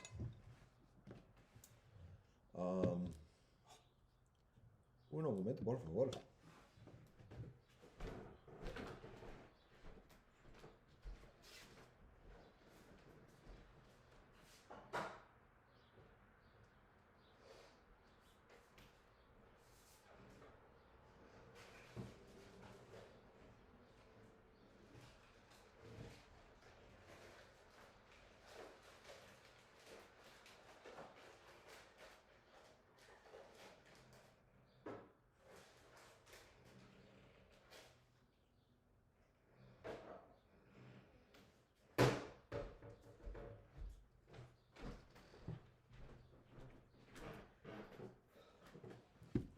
So, when it comes to Hinduism, get out, you bugger. Hey. Wake up and live now. Get out and live. So when it comes to the God of, let's just say Christianity, but we don't recognize it. Let's say the God of Avraham Avinu. When it comes to the God of Avraham Avinu and the deity of Hinduism, the very basic, foundational, and simple teaching, although not necessarily widely known or recognized, the teaching is this: there's one God, there's one reality. And that God exists beyond personification, even in a purer sense than how the children of Abraham refer to God. Within Hinduism, it's a recognition that God, Brahman, and even using the term Brahman is limited and it's not the most accurate, but the God, the ultimate reality, exists beyond personification. So first of all, and it's so silly, and just if when you think of the logic, when people start talking about God and then start saying He, I'm like, what do you want to like be this ultimate pure authority? You're talking about He, and you want me to take you seriously? Come on, yeah. I don't say that. I try to be respectful. I'm saying it here, and am I just like, again, is this like cowardly, like venting? I'm sharing this for people that have because I know kinfolk get this, and I know kinfolk utilize this and share this and build from this, whatever else. But just seriously, just logically, just purely logically, if when you want to proclaim like the biggest authority in God, and you say He, and that goes for Islam, that goes for Judaism, that goes for Christianity. When you refer to God as He, and then accuse others of being blasphemous or of polytheist, or whatever, so that's like you're applying a human attribute to God, and you're trying to like ridicule and condemn others for doing something that might be different, but it's still diminutive. It's still still a reduction of what the ultimate reality is, and you're like trying to bring fire and brimstone on that person when you're doing it yourself. When you talk to God as a He or as a she or otherwise, so. It's just like it's difficult to take kinfolk seriously, and like where do we begin to like wake people up to that? Because it's not just this. It's been done for thousands of years, so it ain't easy. But it takes that type of awareness and consciousness to be able to honestly recognize the belief in God as it's held within India and China and Asia. So that's like a first step. In that process to recognize how God, the ultimate reality, the singular ultimate reality, is worshipped and recognized and revered within Eastern culture. So that's the first thing. And it's not just a matter of the pronoun. It's a matter of also like all the personification. When we talk about the hand of God, the will of God, the wrath of God. And additionally, all those are personifications. And so the belief of God within India and China, and additionally, exists beyond those things, because they say, wait, you're talking about, you say don't make a graven image, but here you are making an abstract graven image in your language. So what are you talking about? And so when people from the East hear that, then they say, oh, yeah, sure, we have lots of those celestials. What would be referred to in Western parlance as angels, that have these personified attributes. Those are devas, and those are asuras, and additionally, sure, and we have names for these as well. Just like you have Michael and Gabriel, and additionally, here is Indra, and here is Rama, and here is Sita.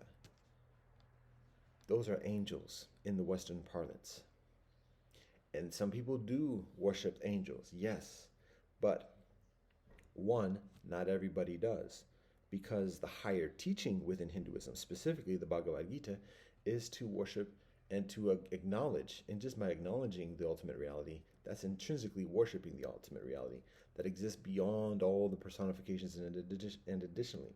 So that is the higher teaching, and it's even like the middle teachings.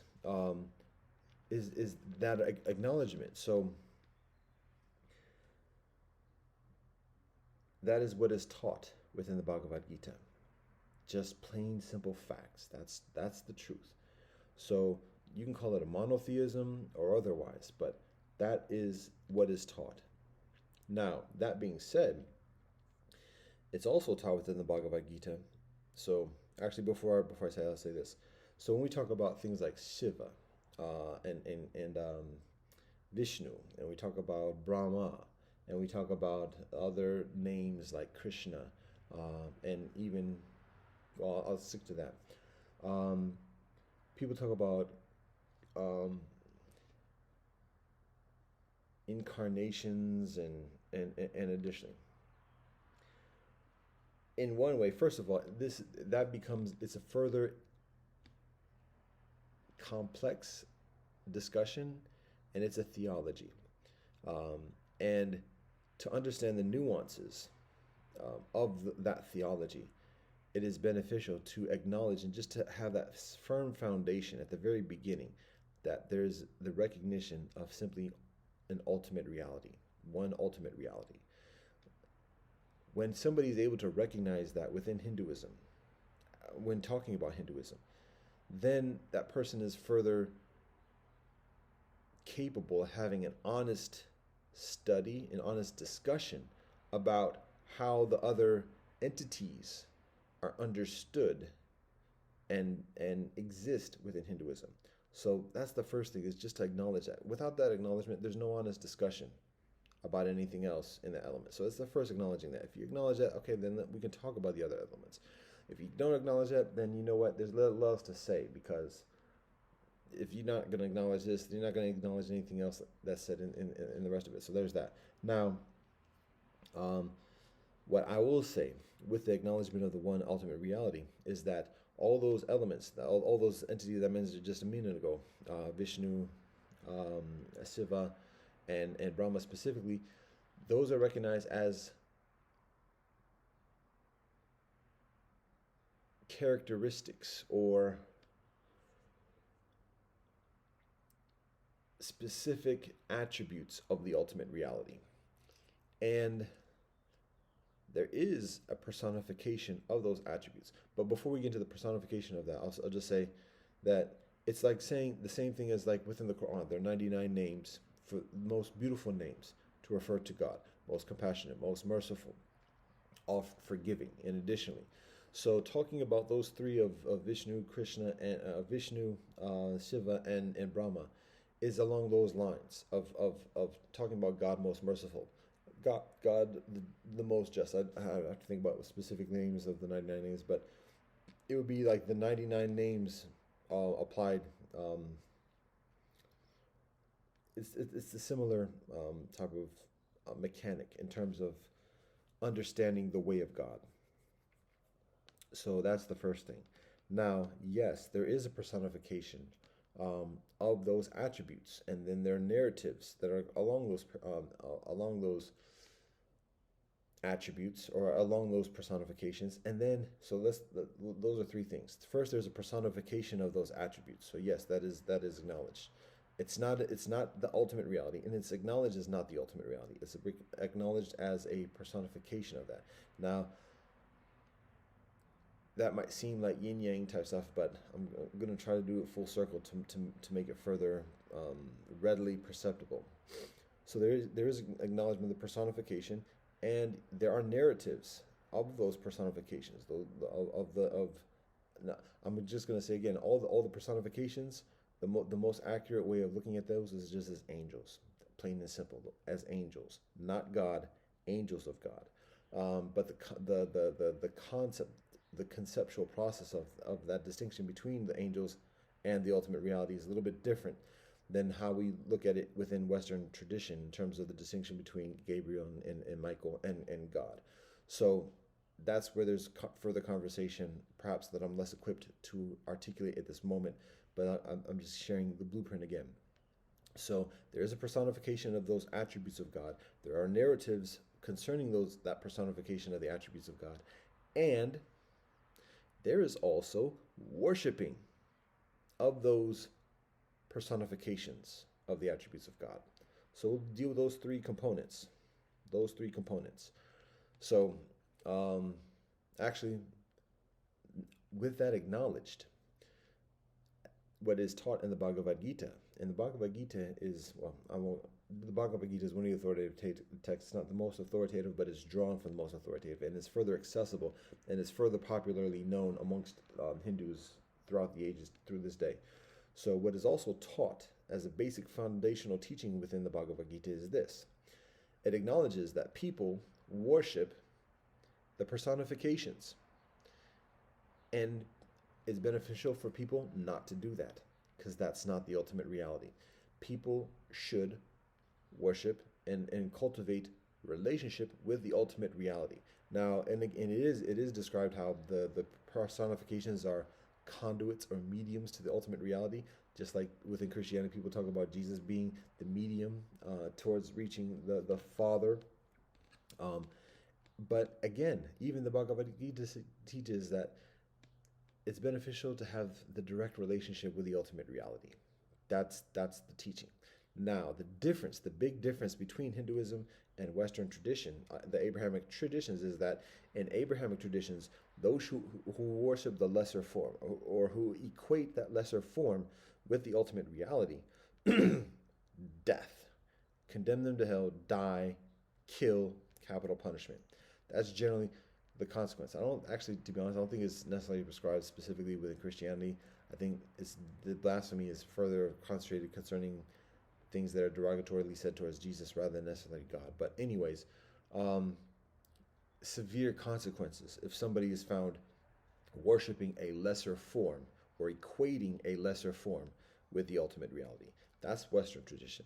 What it says within the Bhagavad Gita, the Hindu tradition, is that when somebody worships that lesser form or equates that lesser form with the ultimate reality, it's not a matter of death. It's just like, okay, just acknowledge it, recognizing they're deluded, they're not doing the higher practice, and keep some distance from them.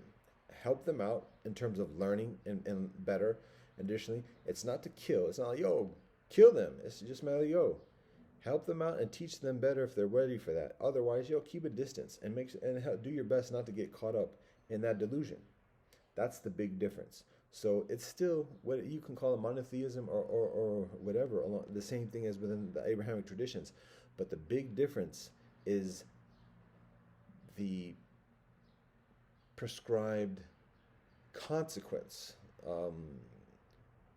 that practitioners, that believers are supposed to practice when observing those blasphemous practices of others. That's the big difference. So, going back to the whole personification thing. Again, when we recognize that the teaching is there's only one ultimate reality, and we trust that that's the actuality and that's the belief, then we are further positioned to have an honest discussion about the further elements. Just like when we recognize that in the Abrahamic traditions, there's an acknowledgement of the ultimate reality, that God exists beyond man and woman, that God is without the physicality of a man in terms of having the penis or physical form of a man. And so that even when Jews and Christians and Muslims refer to God as He, that there's actually talking about an ultimate reality that transcends gender. So it requires an act of faith on the part of Easterners, of Hindus and Buddhists and Taoists, to have a trust towards Abrahamic practitioners. The Abrahamic practitioners are actually believing and worshiping the ultimate reality beyond just their own ego selves that has that susceptibility when referring to God in the third person masculine. So the same kind of patience and act of faith, step of faith, is required from Abrahamic traditions towards Hinduism. And it's like legit the same amount. It's the same amount, because just as much as there's the entrenchment and differentiation within Hinduism about worshiping lesser forms and equating lesser forms with ultimate reality, there's the same practices within Abrahamic traditions of personifying God and then applying that personification to intrinsically talk about oneself, a man's self. So, well, I'm gonna leave it at that. What up, Cardinal?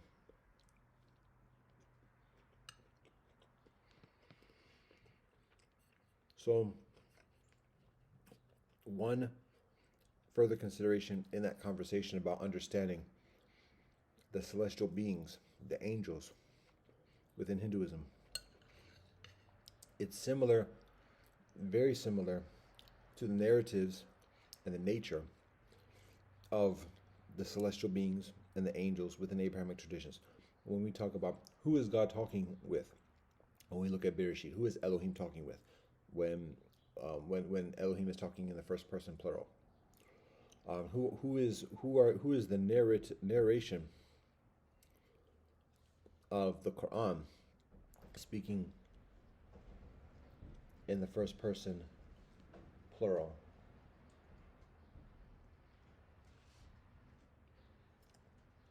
That's a nuanced and complex conversation to explain that.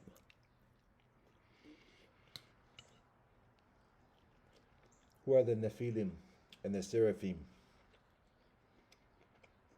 and the Jinn? And additionally, in all the narratives of these celestial beings that are not human beings, that are personifications, that have increased proximity and relationship in many ways with Elohim, Allah, God. These are complex, nuanced theological conversations that are only honestly held when people recognize that within those traditions, within those narratives, there is a foundational belief of the oneness of God, the oneness of the ultimate reality.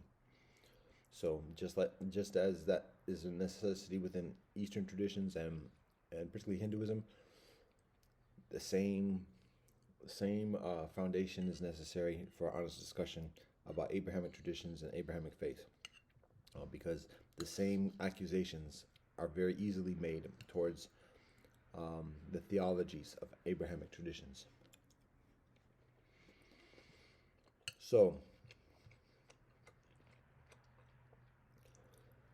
when people talk about or utilize the term deities or utilize the word God in the plural with a small g, when referring to the angels within Hinduism specifically, it's beneficial to recognize that's the consequence of the translators who are conditioned and trained within certain belief structures, constructs, even when not necessarily being practitioners of those constructs, but just in order to have the knowledge about how to translate, that significantly influenced. We're talking about, again, pretty much about 200, 300 years ago when the translations are started. It exists before that, but particularly 200, 300 years ago, when there was the mutual intercultural dialogue and studies, and additionally, holy scriptures from the East are translated into Western languages. The people who do that are trained, universities, colleges, but particularly in a Greco-Roman predominant paradigm of education. And so that is very much a Judeo-Christian influenced theology, and applying the same kind of methodology when referring to the deities or the celestial beings of Greek mythology and Roman mythology. So it's applied to Eastern mythology. Now I'm not getting into the conversation at the moment about, or the soliloquy at the moment about Greek and Roman theology and whether that's monotheism or otherwise, because I have less of a direct knowledge and study of those traditions, to be honest, even though I'm raised in the societal norms of those traditions. But when I become further knowledgeable in my spiritual path, there's also knowledge that that same principle applies to all religions, one way or the other. That all the things that are called deities, and utilization of God in the third person plural with a small g, is actually just a woeful approximation of uh, what is essentially the equivalent of angels. And how people treat the angels is another thing. Um, it's one thing to recognize what is being proclaimed in terms of what those beings are, but then it's another thing about how people act towards those beings. So those are two different things. Um, so it, I do recognize that within Greek tradition, within Roman tradition, there is worship of these celestial beings, essentially these angels. But anyways, like I said, my point here is not to get into all that at the moment because it's way off topic, and I'm less knowledgeable. I'm less of a student of those other traditions, that Greek and Roman, particularly specifically.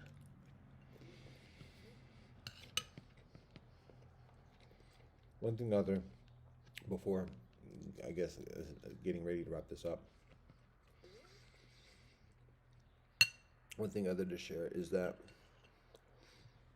when it comes to Buddhism, it's very difficult to accuse Buddhism of polytheism because, if anything, Buddhism is perceived as atheism. But even then, that's an oversimplification and inaccurate.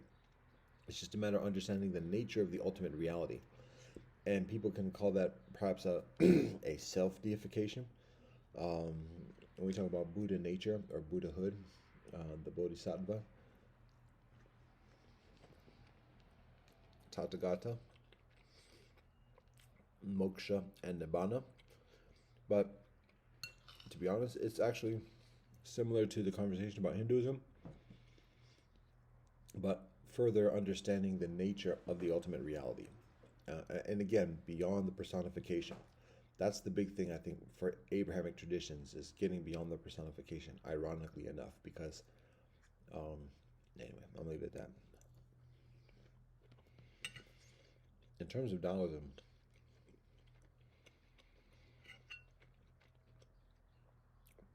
I think it's somewhat of um, a newer conversation between East and West. I think, well, ultimately there's the congruence. Again, we look at Tao as Elohim, beyond the personification, and when it's still somewhat of a nascent conversation compared with Hinduism. So there's still things to be learned. When there's the discussion about um, celestial beings in Taoism, again, the same principle is applied in terms of just understanding those as celestial beings distinct from the ultimate reality. Um, and again, when we look at paganism, quote unquote, when we look at traditional beliefs um, that are perceived as paganism, as perceived as polytheistic, even Greek mythology and Roman theology, or Greek what's called mythology, and mythology is actually a rather derogatory word because it's like a non-belief kind of thing. So, anyways, but when in actuality, when we look at science, it's essentially the foundational religiosity of the purveyors of world empire today. So much further relevant. The distinction is that there seems not to be a Greek calendar or a Roman calendar effectively, and so there's still the reversion to the Gregorian calendar. But point here is that even within those theology, mythology, religiosities, um, African spiritualities, Northern European spiritualities, and further indigenous spiritualities, particularly from islands, and additionally, but around the world, even in these traditions, when there's these purportings of celestial beings, angels, essentially, and even when there's worshiping of these angels, again, that's just that there's a difference there, and to recognize that, and to discuss each of those elements accordingly. But even when there's this pantheon of of beings, particularly like let's say this with Greek mythology, to recognize that there's still an ultimate reality, even when there's all these narratives of the different ones and different ones being further powerful and different ones being proclaimed as the leader or whatever else. That when there's a frailty, when those angels are described with limitations, then the actuality is that those are just angels, and people might be worshiping angels, and that's a whole different matter, but those are just angels. And in actuality, God, the ultimate God, the one and only God, the ultimate reality, again, exists beyond personification. So it's not Zeus, it's not Jupiter, it's not those other angels, but it's the law that's governing the angels. It's the justice that is meted out to the angels. It's what the angels are striving and yearning for. It's um, what discerns the limitations, the frailties of the angels accordingly. So that's the ultimate reality, and that's what's genuinely being worshipped ultimately, um, even if other than explicitly or immediately conscientiously. That is what is being worshipped. That is what is being honored. That is what is being taught. Um, so the simple mind, the simplistic mind, it's easier just to talk about things in the personification, and people can relate it to people's own experience. It's easier to do that. It's easier to relate. It's easier to influence behavior, at least in the short run, for a short while, for short gains. But the truth is deeper and further involved, beyond personification. And it requires perhaps a further amount of intentionality to be mindful of. In Native tradition, we see this because we talk about great mystery. We acknowledge there's a humility. There's something that exists beyond my capacity to fully comprehend with this earthly mind. But at the same time, I see it within all our relatives, within the winds, within the elements, within Grandfather Soleil, Father Sky, Grandmother Moon, Mother Earth, all the plants, and additionally. So, personification may be easier to relate with, but at the same time, the transcendent nature, the transcendent quality of the ultimate reality, Elohim, great mystery, Wankantanka, is exactly immediate. It's exactly relatable. Um, it requires humility, um, and compassion and relationship and mindfulness. Uh, it slows us up towards separation. It slows us up away from separation and from aggressions and antagonization, antagonizing, even imperialism. Why not? It ain't. It's not. It ain't. I want to say it's not perfect, but there are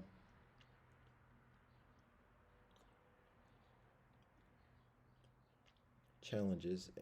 Ain't no guarantees, and ain't no um, utopian perfections and whatever else necessarily in this earthly realm. So just because we recognize God existing, ultimate reality existing beyond personification, like we still got work to do, and there are still frailties, and additionally, but um, that is a further honest platform to understand ourselves and to understand each other.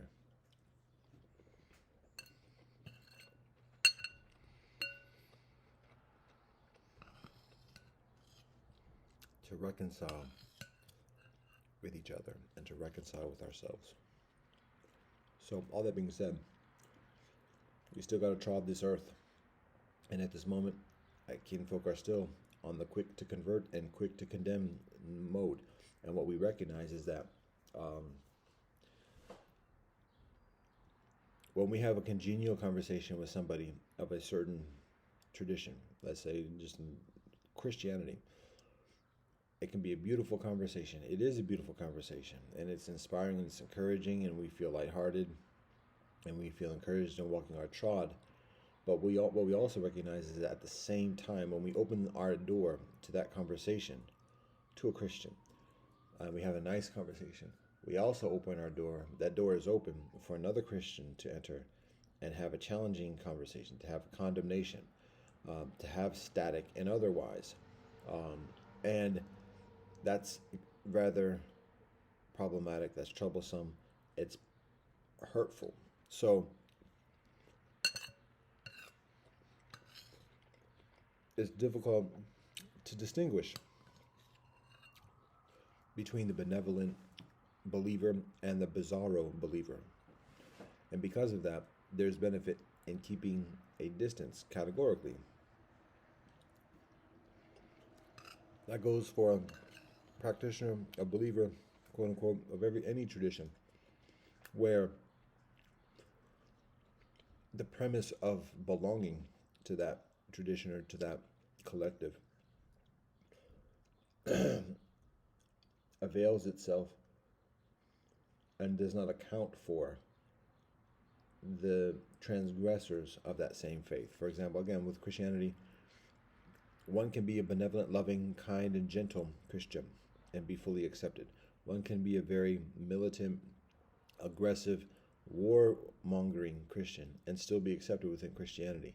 So there is difficulty discerning, like, again, once the door is open to one because of that particular premise of belonging Christian, then it's open to anyone of that tradition accordingly. So again, it's like, we're going to have to be very careful about how we open these doors. Same thing within Judaism, same thing within Islam, same thing with Hinduism, same thing with Buddhism, and all the big isms. When that ism includes and embraces and supports many different kind of people doing many different type of behaviors, we have to be mindful of that. And what I'm saying, it's not necessarily like have a 20-minute conversation that's beautiful with one, and then like a minute later somebody else arrives. It does happen like that sometimes, but it's often a matter of just like one day having a conversation, maybe me a couple of days later, or longer, whatever. But we do observe that. We do observe that. So what we emphasize is behavior, ethics. So when people ask me what I am, I say earth. I claim all people. That's my set. That's my allegiance. But what is evident is that it's increasingly appropriate to identify as ethics, principles, to be held accountable accordingly. So that there's always a flip side. And as I just mentioned, like encountering a benevolent Christian or encountering a benevolent Muslim, and then a day later encountering a bizarro Christian or a bizarre Muslim. Bizarre Muslims are different than bizarre Christians. But the same thing applies to myself and our ilk. Whatever people perceive me as, the earth being or whatever, a Rastafari or any of the different religious practitioners that I mentioned. There's also the bizarro versions of me, or what people might perceive as the bizarro persons of me. So if they see somebody who's brown skinned with a beard and dreadlocks with the head covering on, they might think, oh, there's one of those persons I just talked with yesterday that was just awesome and everything else like that. But lo and behold, this kid folk is a pimp. and he like chats up women and does them away and is nasty. That the dude is a gangster and like abducts people and kills them. There's no guarantee that just somebody with this aesthetic is going to be doing the same thing, but people might see other types of people and be like, yo, I just saw a person like that the other day. They got to be this way. So it's not based on this aesthetic. So instead, even just people who talk about belonging to the world citizen, citizenship is enslavement. That's what we've learned. Citizenship is enslavement. It's enslavement to the republic and to the ways of the republic. the official ways and the unofficial ways. The official ways, particularly when they are like the United States, racist, classist, and genocidal, it's enslavement to those things, and one might try to find a comfortable position in that, but one is enslaved, one is beholden to them against one's will. That's the nature of a republic. Um, and then there's the unofficial nature of the republic that is insidious and heinous. So, and one is and very influential. Um, and determining the official policy. So when one signs on to be a citizen of the republic, one is assigning away their freedom to the republic. Now they are slave to the republic. Literally, they belong to the republic. So that's part of the challenge when interacting with kinfolk, because the vast majority of the people here are citizens of the republic, and even those kinfolk that are not citizens of the United States are citizens of another republic, whether it's European, Asian, African, or otherwise. It's a world republic. Um, and it's not the totality of what people are. It's not even what people are striving or yearning to be, but it does significantly influence people's mindsets, people's ambitions, intentions, um, and behavior. So it's beneficial to be mindful of that. Not not to be fake and not to be fake pleasant, um, and not to call people out, because people don't want to hear it, and a lot of people aren't ready to hear that. So it's not the most constructive thing to say out to people from Jump Street, and that's part of the difficulty of talking with people because of that, because it's predatory. Citizenship is slavery and it's predatory. It's not as much as predatory lambs, because that's certain elements of certain types of religiosities, which is a very difficult thing to deal with and to work with. Predatory lambs, but it's similar, and um, it's so perceived as just given. It's so perceived as inevitable, but at the same time, it is unraveling. And perhaps one of the only things that's worse, comparatively speaking, than um, a predatory lamb or a proximate predatory lamb is a wounded predatory lamb. That is less secure, further reactionary, um, and less confident in learning and being flexible and tolerant and cooperating. So it's a very gentle walk. It's a very gentle trod. It's a very gentle dance with the bitter old tea.